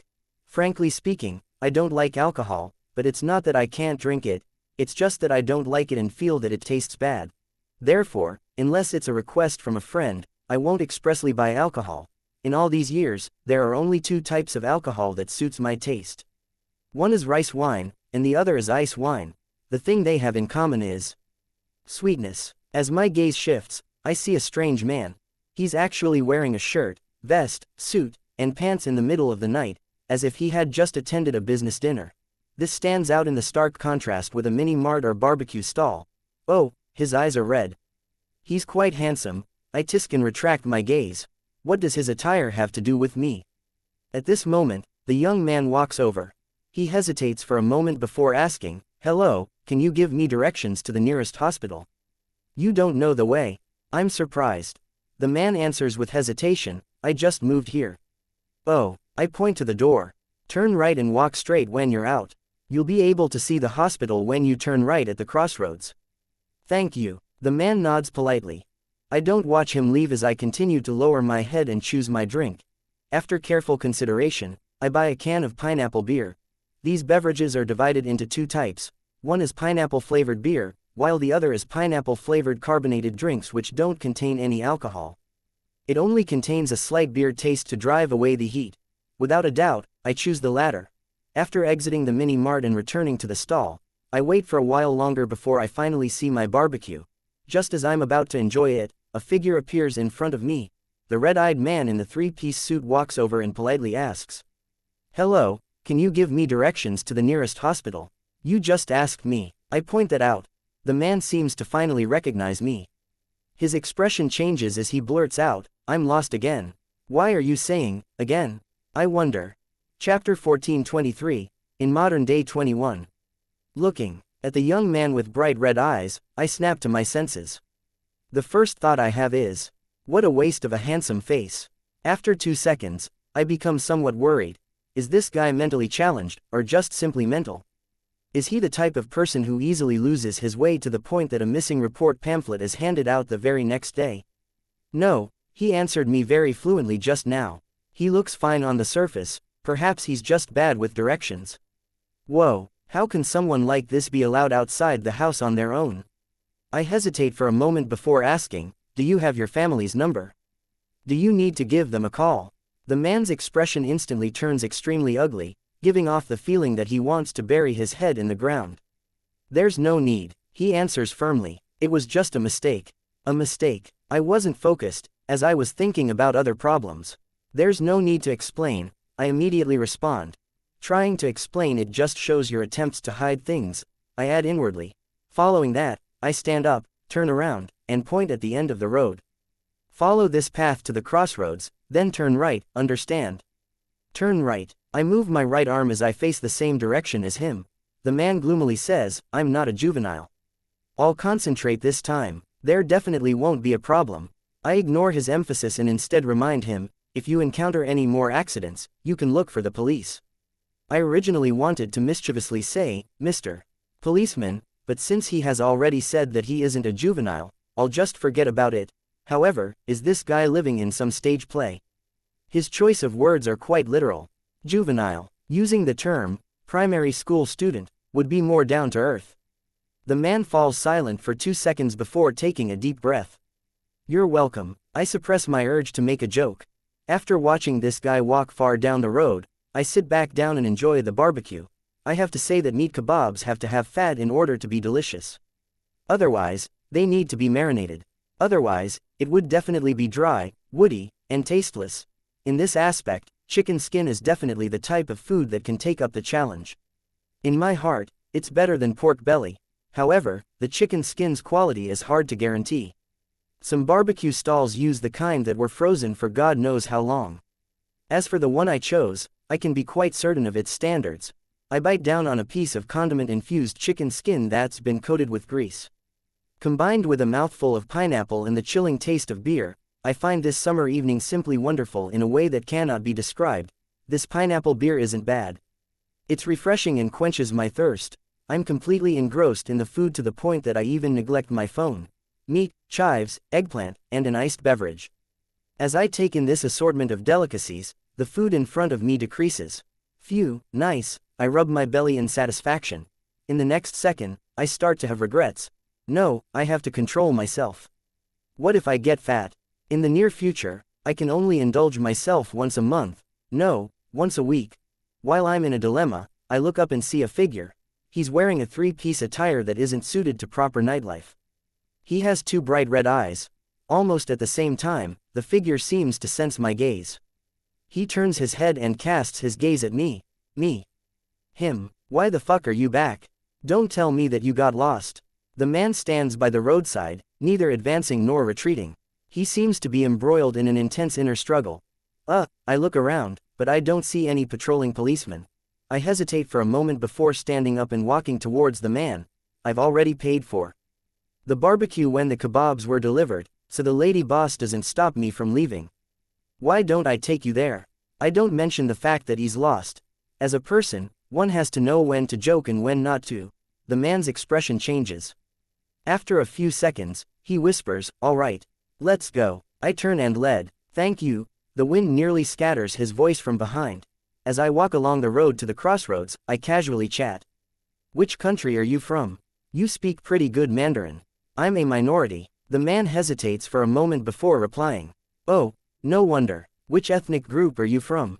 How should I address you? I'm enlightened. The man walks to my side and falls silent for a moment before saying. My surname is Bai. 1. My name is Eileen. It's a nice name, just a little feminine, I tease. To be honest, a superficial joke like this definitely doesn't match the sarcasm in my heart. I've already given Bai Eileen a feminine nickname in my mind. Lin Lin, or Lin Lin. Bai Eileen ignores my joke and walks forward before turning left. Wait, wrong. That's wrong. Over here, I quickly correct him. You really are a primary school student. Bai Eileen immediately turns around and follows me to take the right turn. I don't look at his face, and I don't say a word. I give him time to calm down, lest he gets angry. To be honest, who gave him the courage to come out in the middle of the night to look for a hospital with such a terrible sense of direction? Couldn't he just get a taxi? Or let his parents accompany him? After turning right, it's only a 50 to 60 meter walk. The hospital appears before us. This hospital isn't big. This is the inpatient building. If you go straight ahead, you'll see the emergency department and the outpatient building. Do you need me to bring you there? No need, I'm just going to the inpatient building. Bai Eileen is visibly relieved. Thank you. As he speaks, he takes out a simple brass key from his pocket. Strange, people actually use a key like that in this day and age. In actuality, it just appears like that on the surface. It's essentially a smart key. I don't probe further and wave. Goodbye. After walking for a few meters, I look back worriedly, only to find Bai Eileen gone. I can no longer see him on this road. It's as if he vanished into thin air. The hospital's side door didn't open either. Could he have fallen into the sewers? I look over and realize that the manhole cover is fine. Perhaps he used the key to open the door and enter. Heh, the old man guarding the side door must be asleep, right? I shake my head and stop thinking about this. I head all the way home. I find myself feeling a little thirsty thanks to the barbecue, so I take out a cup from my room, open the fridge, and pour the cold water that has been chilled the entire day into the cup. This is a habit of mine during the summer. Before I head out in the morning, I boil a pot of water, pour it into the large container, and place it in the fridge. I can then drink it after work. Gulp, gulp, gulp. I drink 2 glasses in a row and finally feel fine. After pouring another glass, I saunter back to my bedroom and sit at the computer table. As I sweep my gaze, I suddenly sense something amiss. The black notebook I bought this afternoon is laying open. I remember that before I went out for barbecue, it was clearly closed. Besides, I didn't open the windows for fear of mosquitoes. 1. Literally, white, in Chinese. Chapter 14:24, in modern day 22. Without the window being opened, the notebook flipped open by itself. Did someone enter my room? Or rather, is it a paranormal incident? There's a ghost following me. It's normal to have paranormal incidents. In that second, countless thoughts flash through my mind. At the same time, I see a monster drawn on the page of the open notebook. The monster is humanoid, but it's made of tiny squirming worms. This sounds very bizarre and terrifying, but in reality, it feels nothing of the sort. This is because this drawing is very simple and crude. It resembles the random scribbling of a kindergarten child. No way. Some brat entered my room, a relative of one of my flatmates. As I think about it, I pick up my notebook and flip through it quickly, searching for other traces. After flipping through 2 pages, I see lines of text. My drawing expertise is really bad. The main problem isn't me. I was once called a master artist. War is art. War is aesthetics. It's like I've had a dream that I often had. The dream is filled with such strange languages. I'm such a decadent fellow. We really are women. These lines of text weren't that difficult to read, but the things written down look very chaotic. It gives me a headache as I instinctively stop reading and close the notebook. There's a problem with this. This is like an incantation for dark magic. I've experienced quite a few things in the past 2 days. I barely managed to calm myself down as I cast my gaze towards the window. On the glass window, the blonde female ghost that looks like she's cosplaying appears. Do you know who did it? I ask in a suppressed voice. It was done by an evil spirit, the female ghost replies with an ethereal voice. Evil spirit sounds more advanced than some spirit or poltergeist. As a modern youth who has played many foreign games and watched some foreign television series, I think the name sounds pretty cool. Is an evil spirit more powerful? I ask after some deliberation. The female ghost nods her head in agreement. Will this be more troublesome? I think of asking Madame Daly to exorcise the ghosts again, but I'm also worried that she won't be able to deal with ghosts at the level of evil spirits. I'm also an evil spirit, the female ghost says simply. Okay, I don't know how to respond. What's that evil spirit's intention behind scrawling in my notebook? It takes me a few seconds to recall the main purpose of my question. The female ghost shakes her head. I open my mouth and change the topic. How should I address you? I can't just keep calling her female ghost, right? That's not polite. Sharon. After the female ghost says that, her figure gradually fades and disappears from the glass window. Seeing that she's very calm and composed, I'm relieved. I tease myself, it's a huge incident. There's no use panicking. Just focus on sleeping. Then I wash up and go to bed. It ends up being an uneventful night. The next morning, I wake up on time as usual. I laze in bed for 10 minutes and take my time to leave the house. On the way to the bus stop, I buy a burrito that can virtually wrap everything. With the burrito in hand, I take the bus and arrive at the company. I sit in my seat, then I get some water from the water dispenser and get down to eating breakfast. Sigh, if I hadn't treated myself last night, then I should be having a cup of sweet soy milk. Thinking of sweet soy milk, I associate it with the new product that has just been released at the store I frequently buy from. Salted soy milk. This seems to be the unique way to eat in a few places. Soy milk with soy sauce added to it. I don't know what it tastes like. I eat my breakfast seriously and start preparing for work. At this moment, Roseanne, who is almost late, rushes in with a huge bag in her hand. Here, have some beverages. My treat, she says to everyone in the office. She's a lady with good personal relations. Including me, most of the people stand up and surround her. What beverages are there? I ask casually.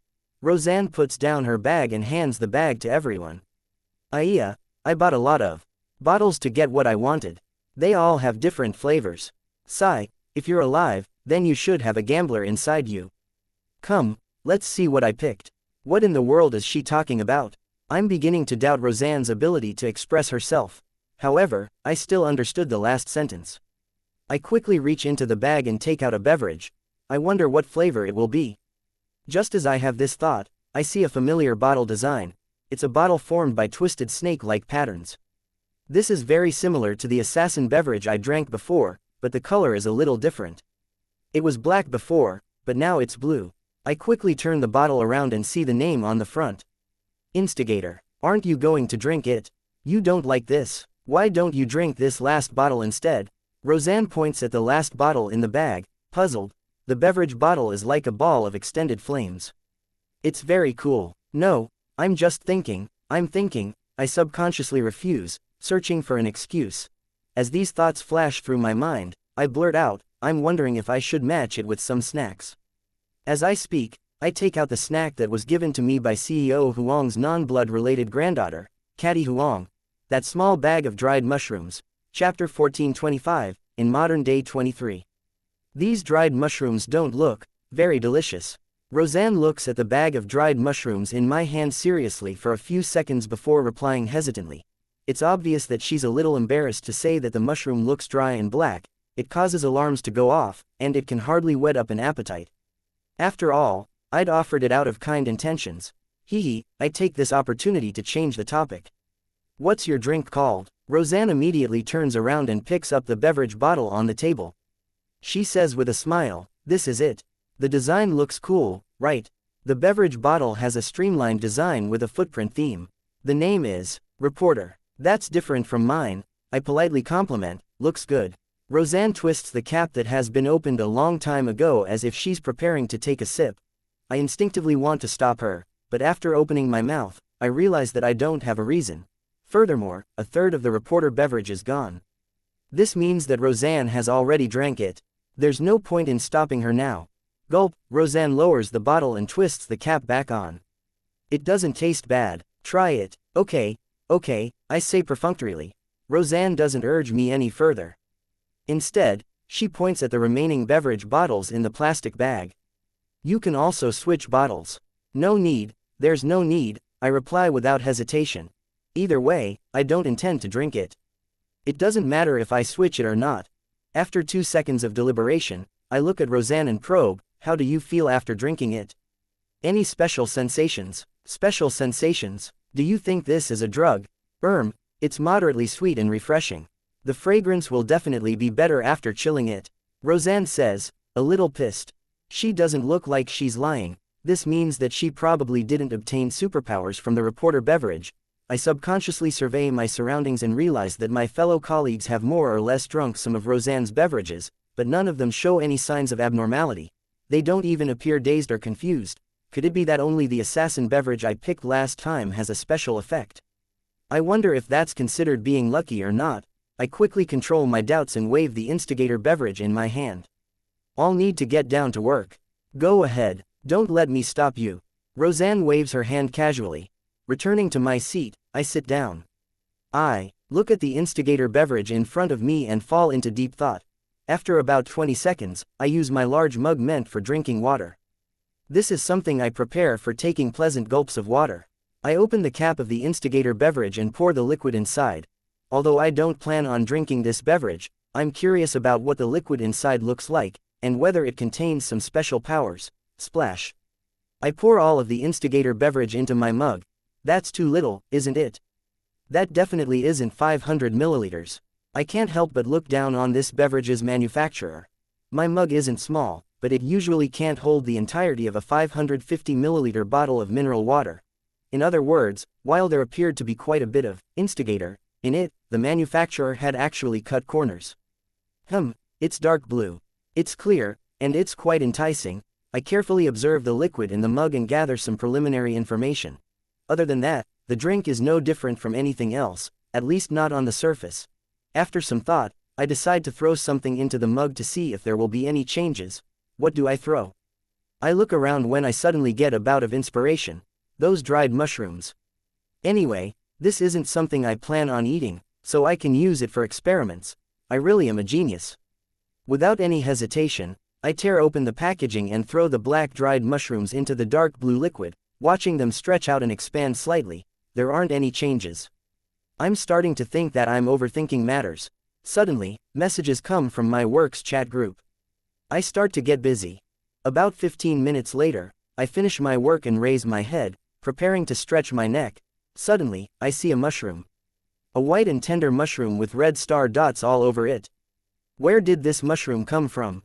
I glance over and discover that it's growing in my mug. It's about the size of a palm. Its skin, its surface is so tender and supple. On the cap, there are mushrooms of the same breed, just like its hands and feet. What the hell is this? I'm confused. At that moment, the mushroom sways and the cap moves upwards as though it has lifted its head. The two slightly larger red stars that look like eyes meet my gaze. Just like that, I look at it, and it seems to be looking at me. A few seconds later, the mushroom reaches out its many hands, and using the edge of the mug as leverage, it jumps out. In the next second, it jumps to the floor and wildly runs towards the office door. Fuck, I'm still confused. At the same time, I discover a problem. All of the instigator beverage in the mug is gone. Almost subconsciously, I stand up and chase after the mushroom. I suspect that it's a product from the fusion of the instigator beverage and the dried mushrooms. I have to resolve this accident I caused, as soon as possible. The mushroom is short and extremely fast. It passes through the office without being obstructed, and wasn't even discovered. On the other hand, I'm stopped by my colleagues several times and have no choice but to slow down. So, although the mushroom's footsteps are obviously smaller than mine, it still escapes from the company. I had charged into the company next door. I subconsciously follow. At this moment, the security guard next door stops me. What are you here for? The tall and strong security guard asks. My mind races as I come up with an excuse. I'm here for Vice President Wu. Vice President Wu. The security officer doesn't believe me. I'll ask the front desk. While he's walking to the front desk, I approach the door and gaze inside. I'm shocked by what I'm seeing. The employees of the company next door are either wearing black hooded robes or wearing strange costumes.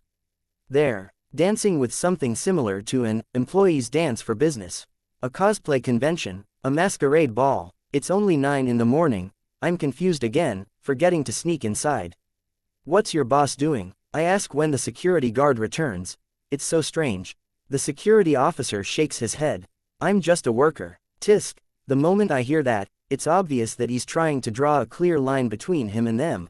I press, is your boss inside too? Yes, that one over there who isn't wearing anything, the security guard replies nonchalantly. I focus my gaze, and the corner of my mouth twitches involuntarily. Pervert. Chapter 14:26. In modern day 24. As for whether he's wearing something over the lower half of his body, or what he's wearing, I can't see it because of the table, chairs, and other things that are in the way. In short, the impression that guy gives me is a pervert, and he might even be into Su0026M.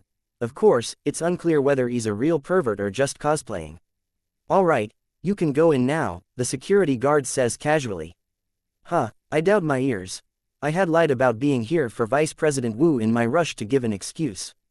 I didn't expect to get permission at all. My original plan was to sneak in while the security guard went to inquire at the front desk, and catch that mushroom man. However, the large-scale cosplay scene inside gave me a shock, causing me to temporarily fall into a dazed state of questioning myself. Who am I? Where am I from? And what am I doing? I didn't have the chance to take advantage of this opening.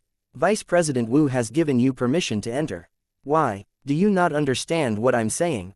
The security guard senses my confusion. I'm even more surprised. Vice President Wu personally said to allow me entry. Is he trying to pull me into his marketing team? The security officer glances at me. You aren't very familiar with Vice President Wu. I've only met him a few times, I quickly emphasize. The security guard turns to look at the company's interior. Seeing that Vice President Wu wasn't nearby, he says, Vice President Wu doesn't like to talk. He doesn't answer questions or give instructions.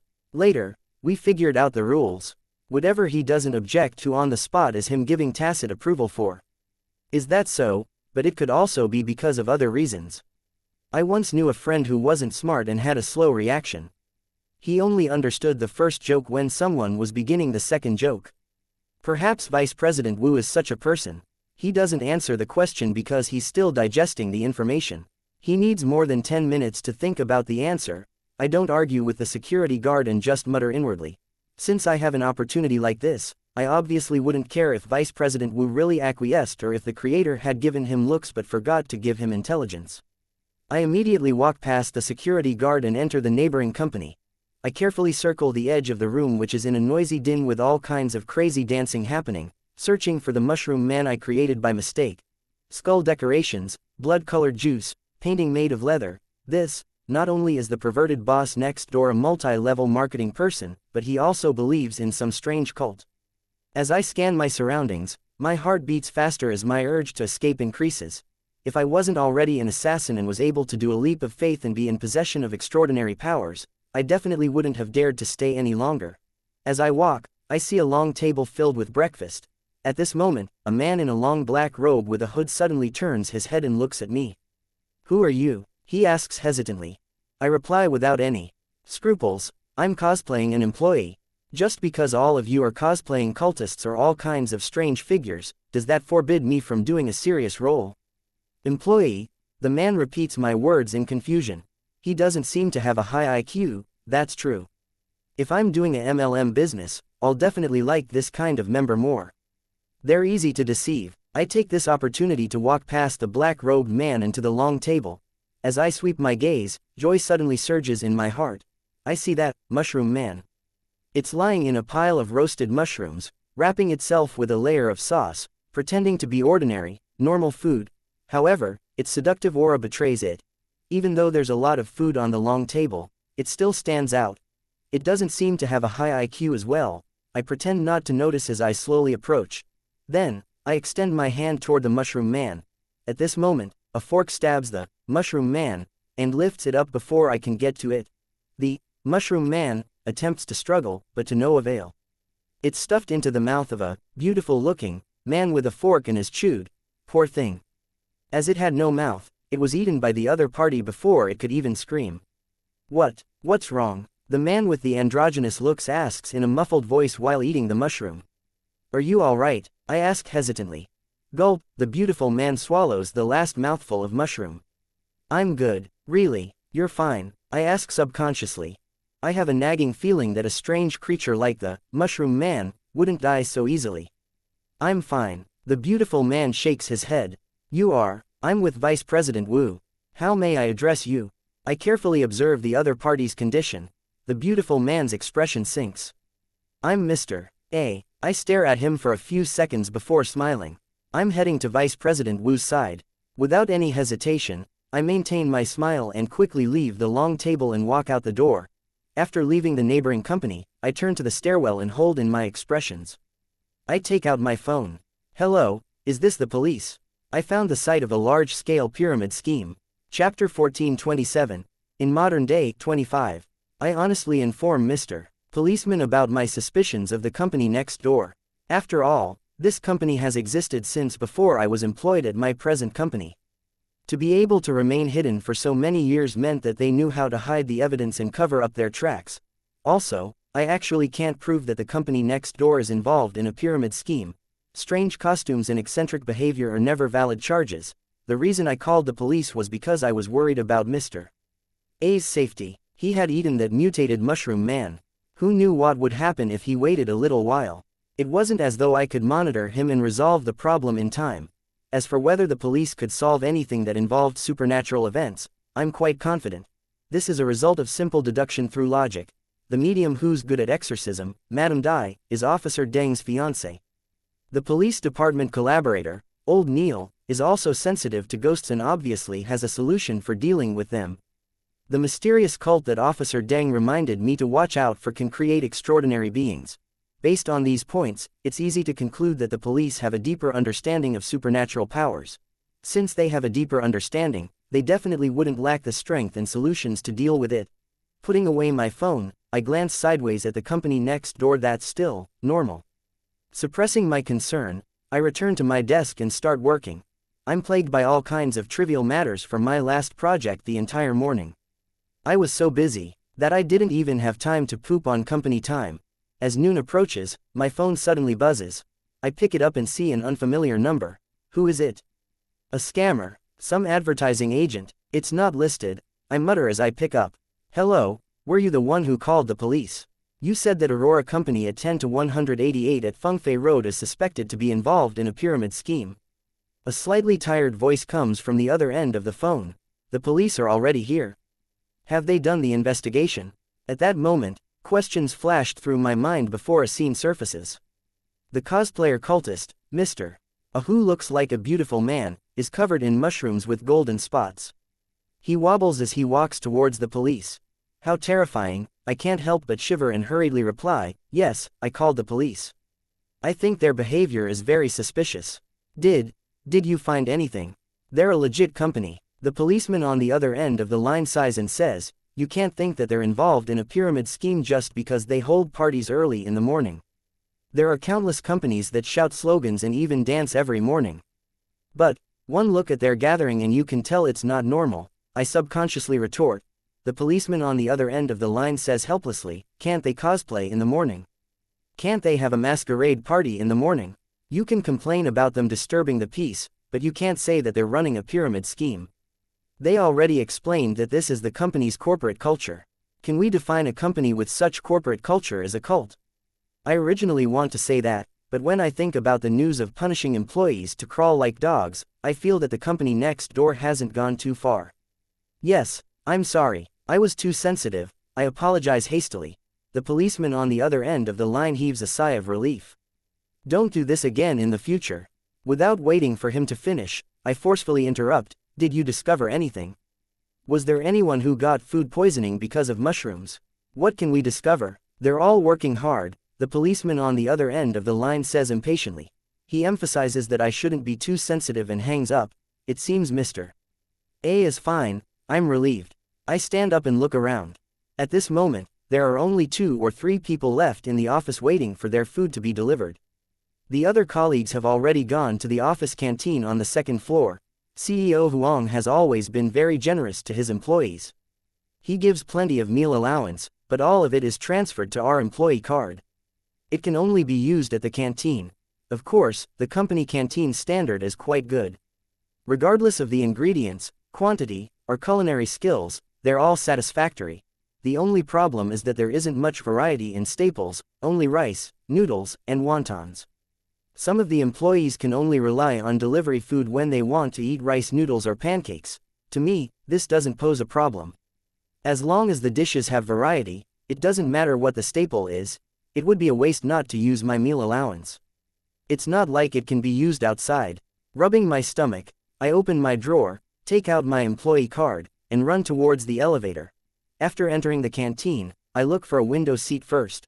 Just then, through the window, I see a row of people standing downstairs. The leader is CEO Huang.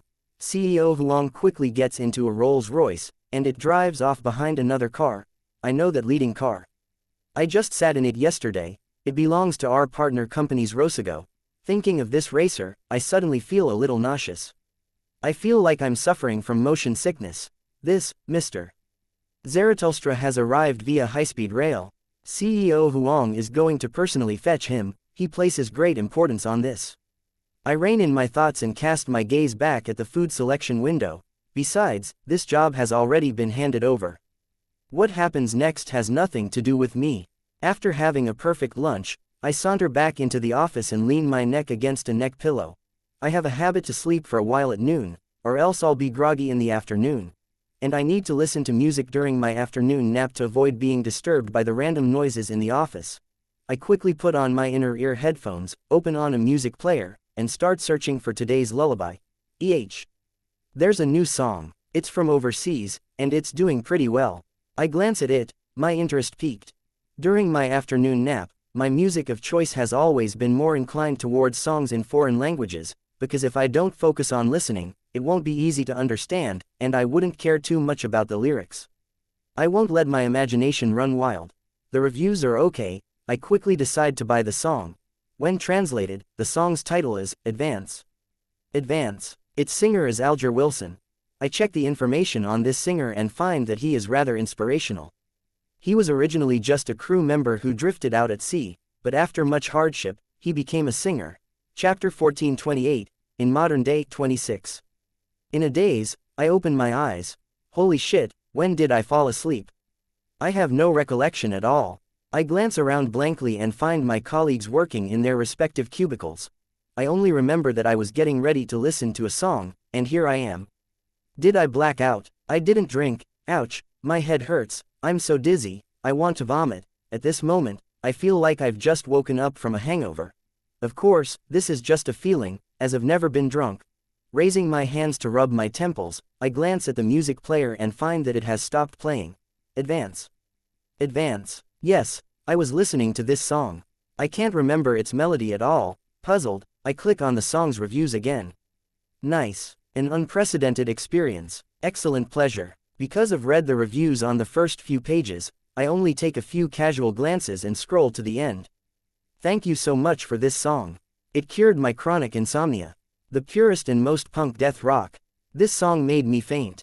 This isn't a description, but literally what happened. I can't imagine how humans can make such sounds. If you're a man, try lasting 30 seconds.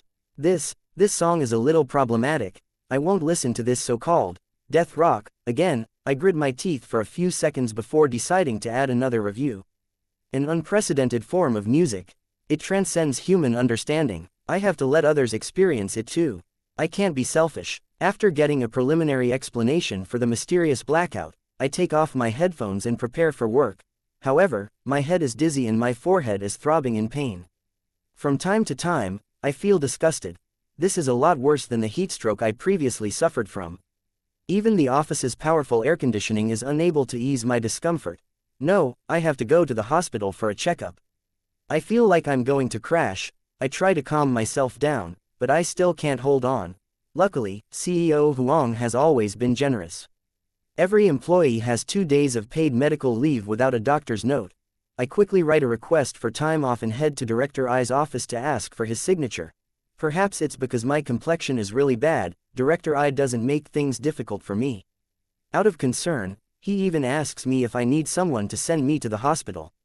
There's no need. It's not that serious. I still care about my face. I would never ask for help if I can solve it myself. Okay.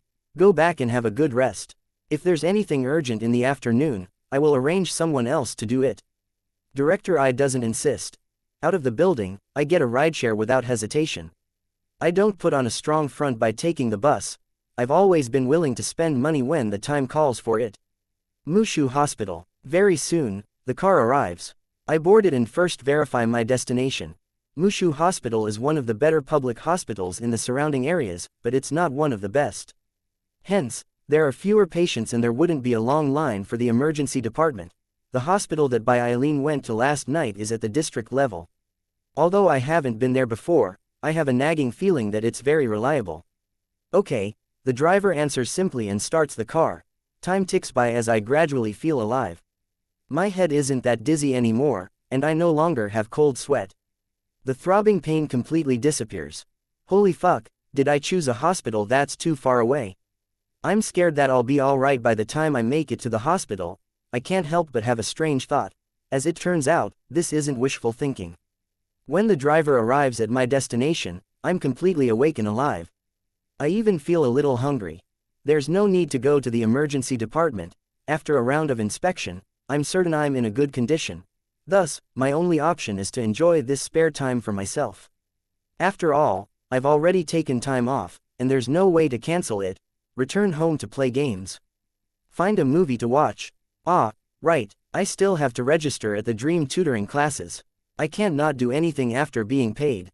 I happen to be free right now anyway. I pick up my phone, look for the picture of the address of the tutoring center that I took, call another rideshare, and head there.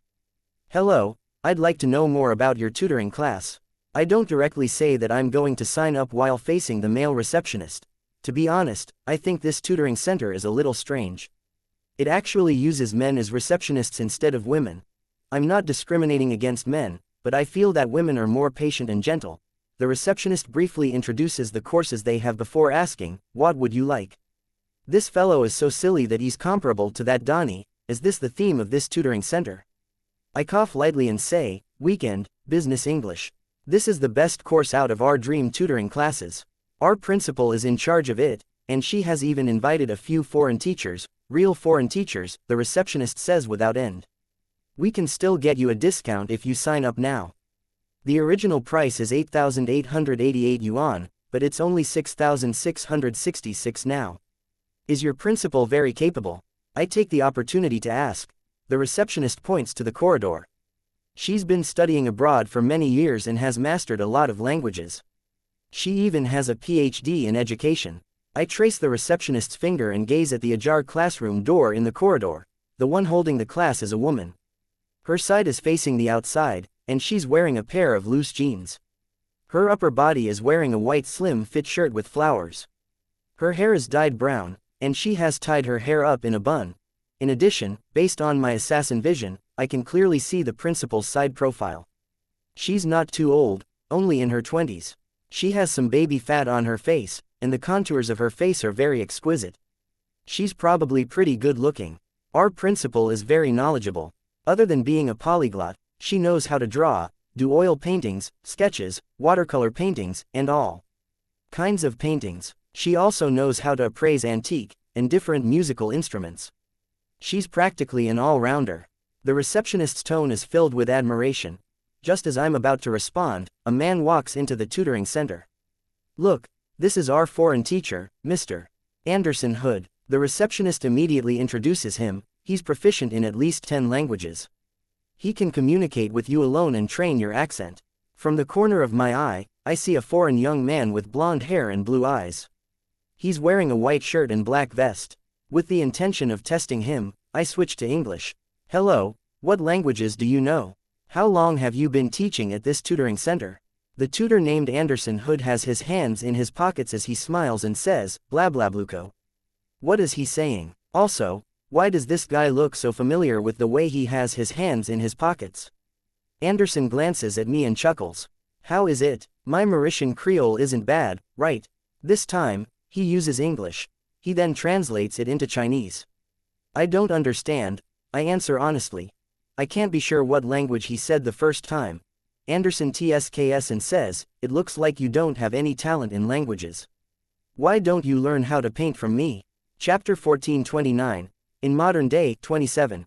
For a moment, I'm at a loss on how to respond to Anderson Hood. I'm afraid that I would end up quarreling with him the moment I open my mouth. After a few seconds, I finally find a relatively euphemistic solution. "Oh, you're even able to paint," the receptionist eagerly says. "Hey, he knows a lot of things. He originally came to our country to learn banter, claiming that he's proficient in all kinds of things." That sounds like sarcasm. The receptionist and this foreign teacher don't seem to be on good terms. I wonder if he's speaking the truth or just joking. Although I'm not particularly good at observing people, his behavior is a little obvious.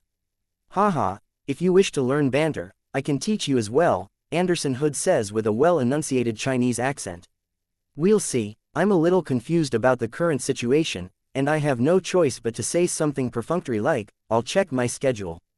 After watching Anderson walk into the office, I turn my head and ask the male receptionist, "Can I not sign up for his class?" "That's one of your rights." The male receptionist looks excited. "A wise choice." He then gives me a thumbs up. This foreign teacher, Anderson, is he that bad? I glance in the direction of the office. The male receptionist chuckles. "To be honest, he's very capable. His only flaw is," he pauses. "What is it?" I can't help but ask in response. The male receptionist turns solemn. "That he's not a mute." "Ha ha ha." I laugh, half sincere and half polite. Then, I ask curiously, "Do people sign up for his classes?" "Yes, quite a lot." The male receptionist curls his lips. "Aren't they aware that you can't withdraw from classes and switch teachers after signing up?" I take the opportunity to gather more details.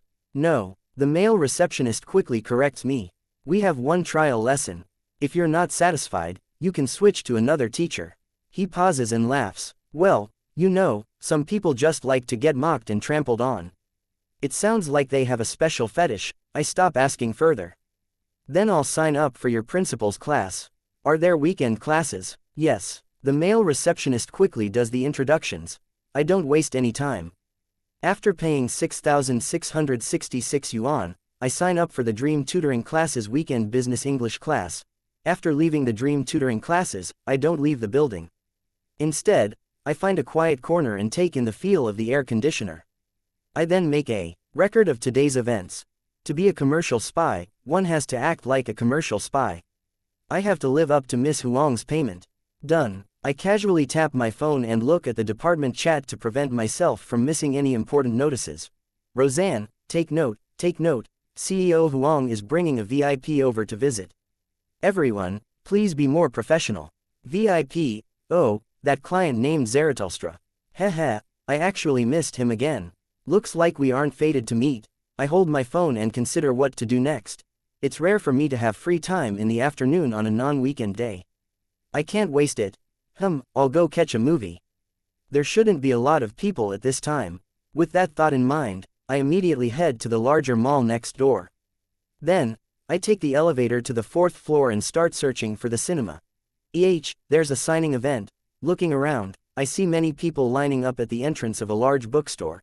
It's obvious that a famous author is here to do a fan signing event. With some level of curiosity, I deliberately pass by and see a few poster stands. Romance Queen, Slacker Without a Dream, this pen name. Hey, the authors nowadays really have weird pen names. I don't know the author of the fansign event, nor do I have any intention of joining in the fun. Of course, I'm still a little curious as to what the author looks like. After all, the few poster stands that aren't blocked mainly introduce the Romance Queen's new book without any pictures. "I'll come take a look after the movie," I mutter to myself and follow the road signs to the other side of the mall. At the end of the road, I find the cinema. Because I haven't thought of what to watch, I stay in the lobby and look for something that piques my interest from the promotional pictures. Suddenly, I feel the light in front of me dim. A tall man appears beside me. He's so tall, he's almost 2 meters. I look at him from the corner of my eye and realize that he looks like a basketball player. Wait, he seems to be wearing the junior high school uniform near my neighborhood. Holy shit, he's only in middle school and he's already 2 meters tall. What do children nowadays eat? And he dyed his hair brownish yellow. Does he need to attend classes? Well, it's summer vacation now. But why are you wearing your school uniform during the summer vacation? As I lampoon, I take a stealthy step in the opposite direction, in case the child makes me look like a dwarf. Meanwhile, I find the movie that I'll be watching. I don't have to wait too long. The Pirate 3, Crazy Adventurer. In the corresponding promotional pictures, a man in a top hat and trench coat is standing between lightning, waves, and storms with 3 retro pirate ships surrounding him. And at the bow of each ship stands a beautiful female pirate. This chapter's release was pushed back. The final chapter will be released tomorrow, to promote Cuttlefish's new book, Embers ad Infinitum. Again, be prepared for a well thought out and detailed apocalyptic, cyberpunk world with a setting superseding Lord of the Mysteries. Take note that the beginning of the story is slow, maybe even slower, like LOTM, but make sure to unlock all available chapters with coins so that the book is continued. Otherwise, it will be dropped in trial reads.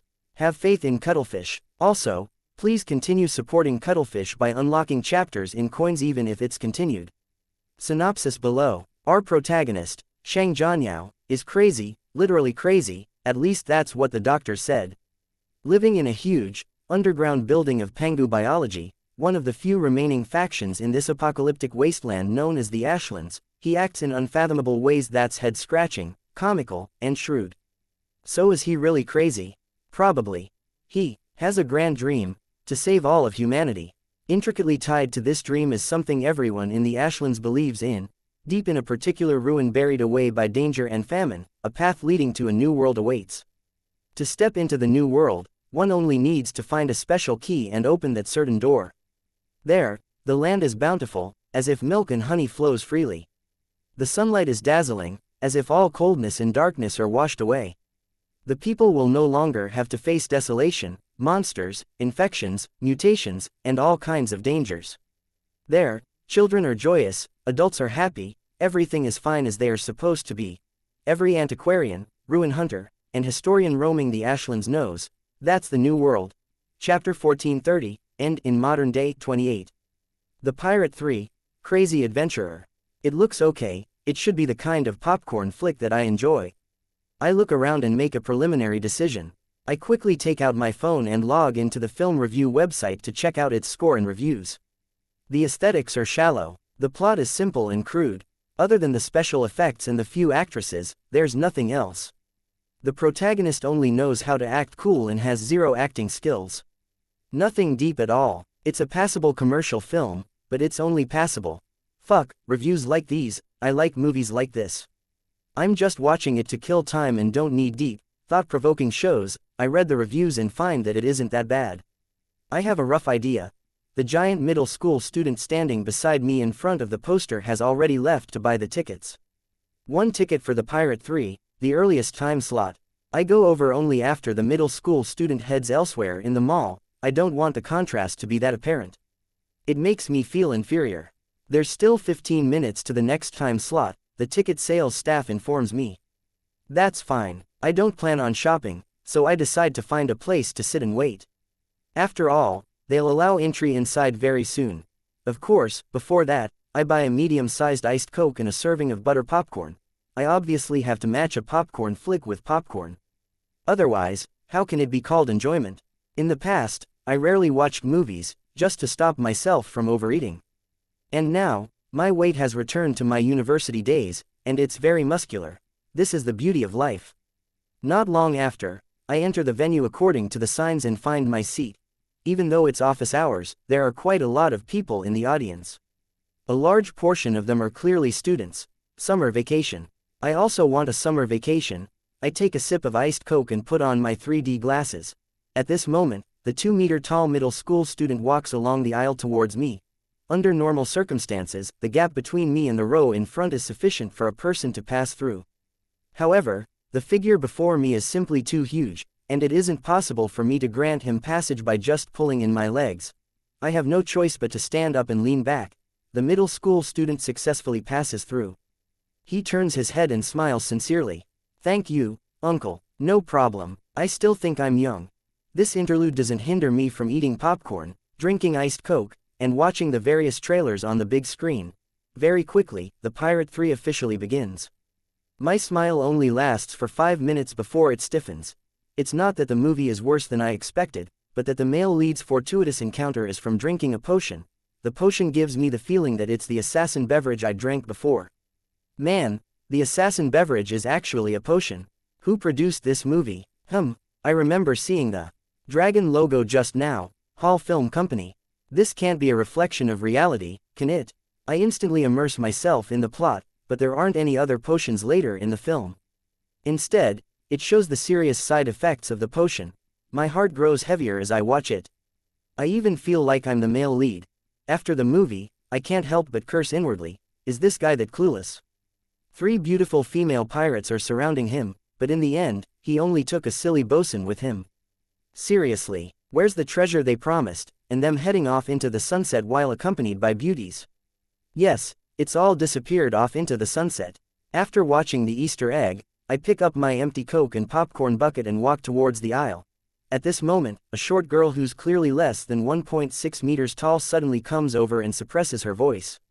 Someone is monitoring you. Monitoring me? Who? I subconsciously look around, but I can't find the suspect. And the woman who warned me has already followed the crowd and walked to the exit. For real. I think for a moment and decide to leave the cinema first before confirming the situation. There are too many people here, and it's too noisy. Calling the police wouldn't work. At the same time, a train stops at a high-speed rail station in the city. One of the carriages slowly opens, but there are only 4 to 5 people inside. They form a stark contrast with the crowd in the other carriages. Those few people are dressed as if they're going to a comic convention. After exchanging a glance, they stand up and walk out with heavy footsteps. What they see is an extremely modern platform and crowds of people. End of the first installment of the Lord of the Mysteries trilogy.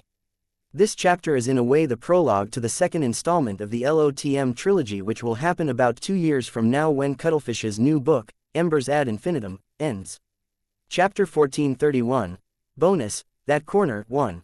There. It's right there. A young man with long brown hair and a pirate-like bandana shouted as he pointed at a nearby island. He was standing on the starboard of a 3-masted sailboat. The rolling waves drowned out most of his voice. A muscular man with a black eye patch reached out to hold the shipboard. He frowned and muttered to himself in shock and suspicion. I don't remember there being such an island on this sea route. This was not the first time their ship had plied this sea route. The young man who had shouted replied excitedly, this means that it's usually hidden. It only appears at specific moments. There must be treasures on such an island.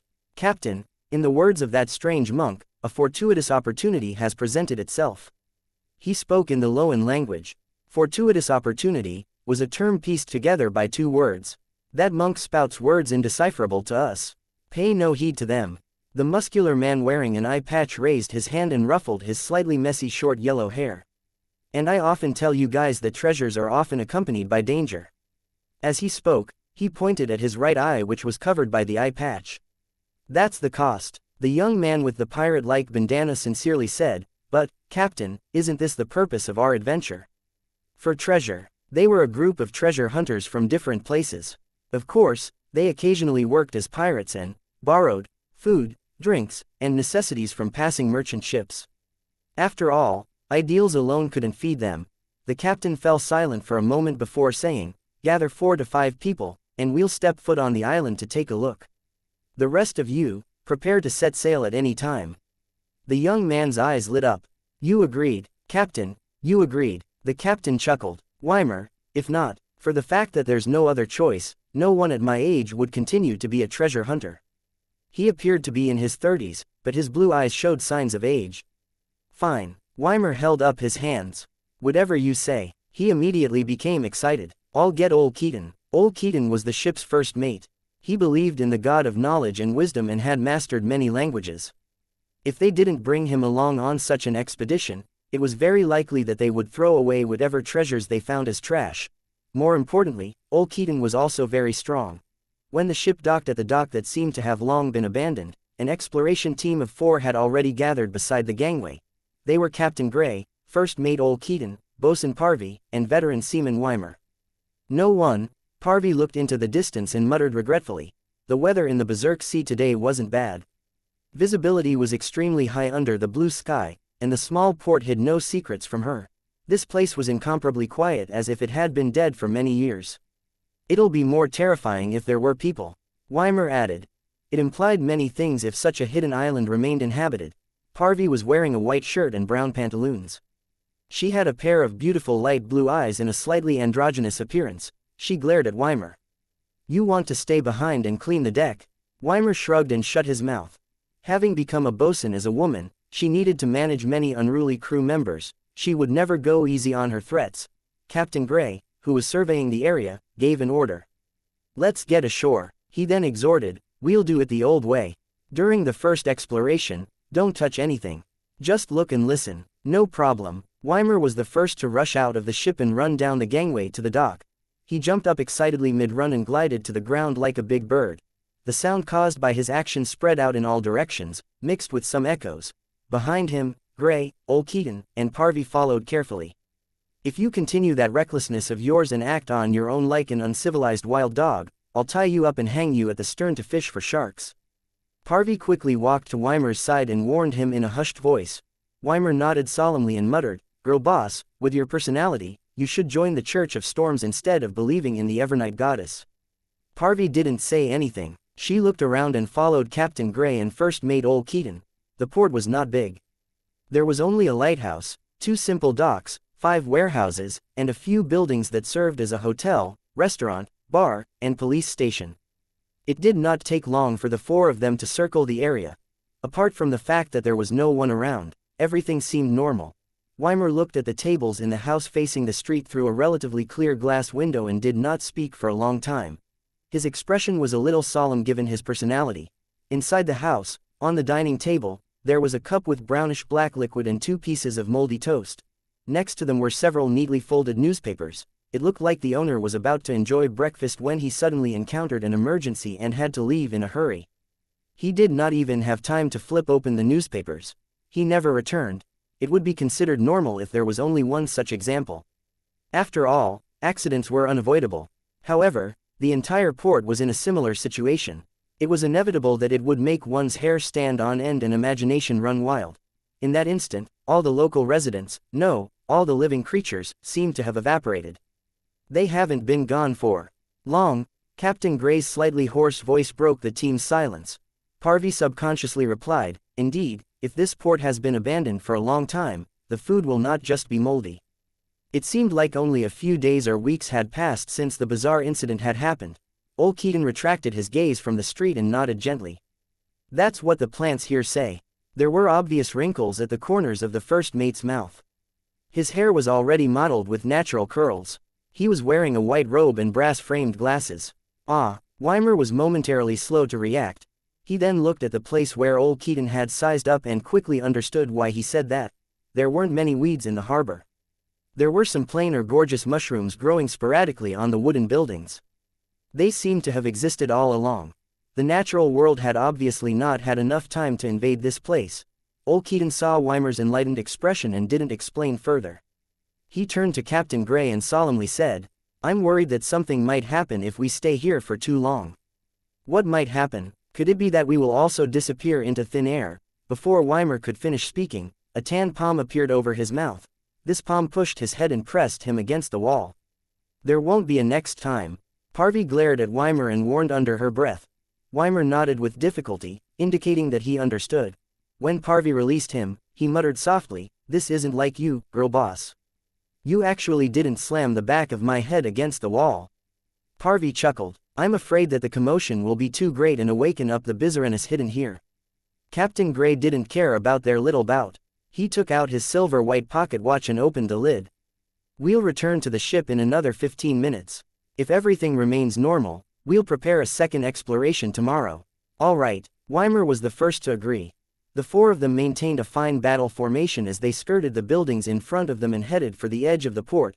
There was a slightly stained steam locomotive parked here. The 2 tracks extended deep into the island. Parallel to the tracks was a cement road. This was exactly what Gray and the others had imagined. After all, the port bore the responsibility of loading and unloading goods, traveling passengers, and connecting other towns with convenient road traffic.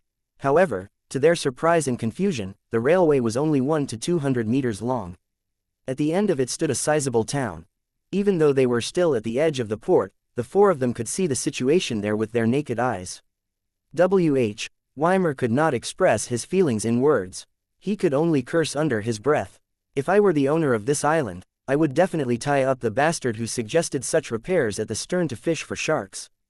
Based on their experience in many ports, this arrangement was simply abnormal. The town 100 meters away had to be closer and connected to this side to form a port city, or it should be a few kilometers away and be independent, unlike now. There might be a deeper meaning, Old Keaton said with a frown. This might have something to do with the bizarre happenings here. After he finished speaking, no one responded for a moment. After a few seconds, Weimer looked at the town not far away and said, "Captain, do we head over to take a look?" Captain Gray nodded. "Sure." 12 minutes left. They then walked along the cement road toward the small town. On both sides of the road, weeds flourished and mushrooms dotted the area. The closer they got to their destination, the more it was like this. Before long, the 4 treasure hunters arrived at the edge of the town. There was a wooden board erected there. On it was a word written in Loan, Utopia. "This place is called Utopia," Weimer muttered to himself as he cast his gaze at Old Keaton. Old Keaton shook his head slowly, indicating that he had never heard of it. It was the same for Parvy and Captain Gray. They observed the situation inside from the edge of the town and confirmed that the streets were also empty. It was so quiet that even the wind seemingly found it unbearable to pass. As they walked forward step by step, the 4 of them saw the Iris Hotel, Utopia's telegraph office, and many buildings. However, without exception, the interior of these buildings revealed that their owners had left in a hurry and never returned. There were also cups with some water left, dry clothes that were halfway through their washing, cutlery that had been laid out, musical instruments that had not been put away, books that had been flipped through, carriages that had stopped by the roadside without any horses. These things all reconstructed the appearance of the town before the bizarre situation happened. "I keep feeling that something is missing," Weimer couldn't help but whisper when he saw the municipal square in sight. Chapter 1432, Bonus, that corner too. Parvy shot him a glance. "People are missing." No, that's not it. "I know that." Weimer shook his head seriously. His eyes lit up. "I know what's missing." "What?" Captain Gray and First Mate Old Keaton asked in unison. Weimer laughed. "Money, notes, and gold coins." He straightened his back and continued explaining, "Although we haven't entered the houses to conduct a detailed search, according to my experience, even if we just look from the outside, we should be able to find some.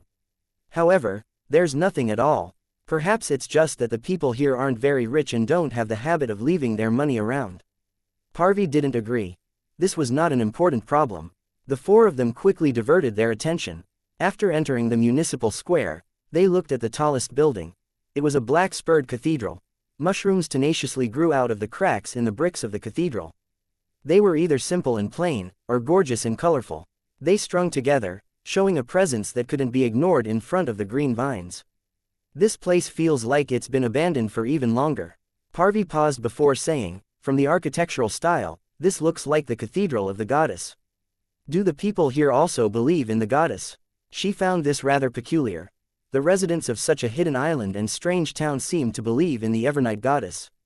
Old Keaton stared at it for a few seconds before saying, "Seems so." Then, he immediately added, "It feels like the closer we get to the square and the cathedral, the longer it appears to be abandoned. Be it the weeds on the road, the green plants on the surface of the buildings, or the mushrooms of all kinds, the closer they got to the center of the town, the more numerous they became. And the cathedral seemed to be covered in a green coat with many speckled holes." After a moment of silence, Parvy suggested, "Let's go to the cathedral. As long as the goddess is still watching this land, there won't be any particularly serious problems there." Captain Gray and Old Keaton didn't object, but the former reiterated the rules of this exploration. After entering the cathedral, you can only use your eyes to see and ears to hear. Don't do anything else. "No problem." Weimer walked towards the cathedral at the side of the square. This left Parvy with no choice but to gesture a circle on her chest and simply ask for the goddess's protection, as there wasn't much time left. The 4 of them sped up and quickly arrived at the cathedral's entrance. They were in no hurry to push the door open and enter. They sized up their surroundings individually. "Very quiet," Captain Gray concluded. The other 3 also expressed that they did not find any problems. The black cathedral's door was ajar. After Weimer exerted force with his hands, it slowly opened. The bottom of Captain Gray's black eye patch immediately lit up, helping him see the scene inside clearly. There were no tables or chairs in the hall. There were windows on both sides that shone with light, and it was dark red above. Drip, drip, drip. Drops of viscous, pale yellow liquid fell from the sky and hit the ground like rain, giving people the feeling that the dome was severely damaged and was facing a storm. Before Gray could speak, he saw the viscous, disgusting liquid dissolve into puddles. The puddles rolled and bubbled endlessly. The bubbles popped, and deformed babies with moist skin and pale yellow dirt crawled out. As these babies grew rapidly, they dripped more viscous yellow liquid, creating more puddles and stirring more bubbles. Wah, wah, wah, they began to cry. Just seeing this scene caused blood to flow from Gray's eyes. The eye patch turned dark red as if he was moved to tears by the birth of life. His mind was blank. He felt that every part of his body was nurturing a new life. The sharp pain snapped him to his senses, and he instinctively took a step back. The scene in front of Gray returned to normal. It was still the empty cathedral hall with wide windows that lacked maintenance, and a tall and magnificent dome. There was no viscous liquid that fell like rain, nor were there countless deformed babies and puddles everywhere. Huff, puff, Gray panted heavily. The next second, he turned around and shouted as he ran, "Run!" Thud thud thud. Gray rushed out of the municipal square. He did not care about Parvy, Old Keaton, and Weimer at all. He was already considered a responsible captain for still remembering to warn his teammates under the current circumstances. Thud. Thud, thud. Gray didn't dare stop at all. Relying on his amazing physique despite his blurred vision, he ran all the way out of the strange town, back to the crude port, and onto his ship. Old Keaton, Parvy, and Weimer rushed back in less than 10 seconds. Set sail, Gray ordered. Gray waited until the ship set sail before he bothered to check his injuries. He raised a hand to his eye and instantly felt moisture. However, when he brought his hand to his eyes, he realized that it was not blood, just tears. As he ran, he kept crying. Gray's brows knitted together, startled and suspicious. Soon, he confirmed that he was not injured at all. "What did you guys see?" He turned to look at Old Keaton and the others. Weimer looked at the captain. His eyes were red as if he had just cried. He said with lingering fear, "I saw fireball after fireball. They fell from the roof with a whoosh and then exploded. Light. My eyes were filled with light. I felt like I was going blind. No, I'm already blind. Then, I felt like I was melting. It hurt. It really hurt." Weimer heaved a sigh of relief. Fortunately, Captain woke me up at that moment. He rubbed his eyes and said in confusion and relief, "I'm fine now. It's just that I kept crying at first, but then I got better." It was like a bad dream. What he meant was that the dream was very real. There were still lingering fears when he woke up, but he would be fine after a while. Captain Gray nodded and carefully examined Weimer's eyes. After confirming that there was really no problem, he looked at First Mate Old Keaton. "What about you?" Old Keaton looked at the distant coastline and the shrinking port and said in a reminiscent tone. "The entire cathedral collapsed. I fell to the ground with the surrounding pillars and stone bricks. It was bottomless. Moreover, my head, my flesh, and my skin fell at different speeds. They began to pull at each other.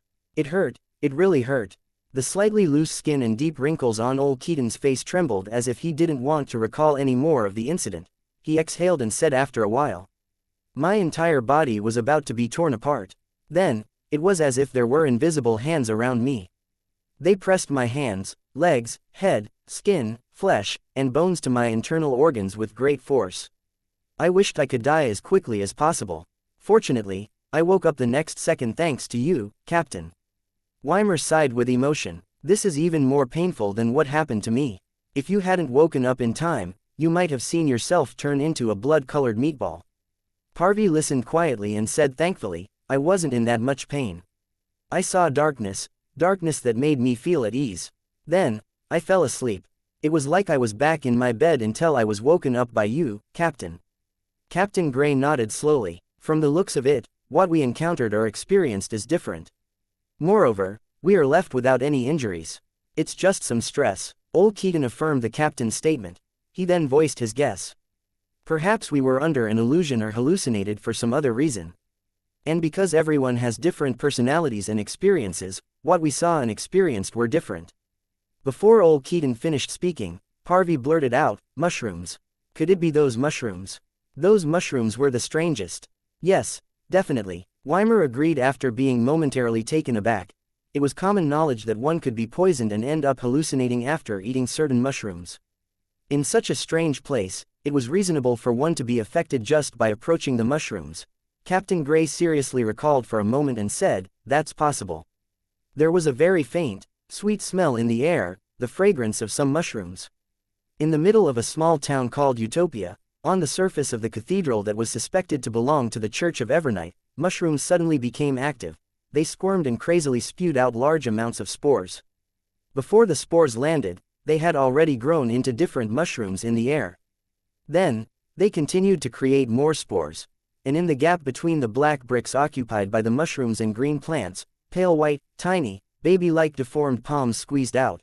Silently, the entire cathedral collapsed, and a bottomless pit appeared in the ground. The huge pit spread out, pulling the buildings over and shattering them into pieces. Elsewhere in the town, the large number of houses that had originally stood tall had long disappeared, leaving behind large pieces of colorful glass-like traces. In the depths of the ground, muffled sounds came one after another. In just a few seconds, the place had completely fallen silent. Buildings rose from the ground one after another, and the town quickly recovered as if it had a vitality of its own. The furnishings in the houses were almost the same as before, but there were certain differences in their details. What was left had switched to the right, and what was far became close. Late at night, on the ship, Weimer, who could not sleep because of what happened during the day, came to the deck and breathed in the moist sea breeze. "You're still awake," he saw the bosun, Parvy. Parvy was still wearing the clothes she wore during the day. She looked at the dark sea in the distance and said, "I was going to sleep, but I suddenly recalled some details after I closed my eyes." "What details?" Weimer asked curiously. Parvy's face reflected the red moonlight as she said, "There's something else under the darkness I saw in the cathedral." Without waiting for Weimer to ask, she muttered to herself dreamily. There were many skeletons, some children's and some babies. Some of them were normal, while others looked like monsters. It was packed with them, everywhere. Also, there seemed to be a raven hidden in the depths of the darkness. Thank you for listening and supporting the Cultivation audiobook channel. If you'd like to support us, 1 cup of coffee can make a big difference. Please check the PayPal link in the YouTube description.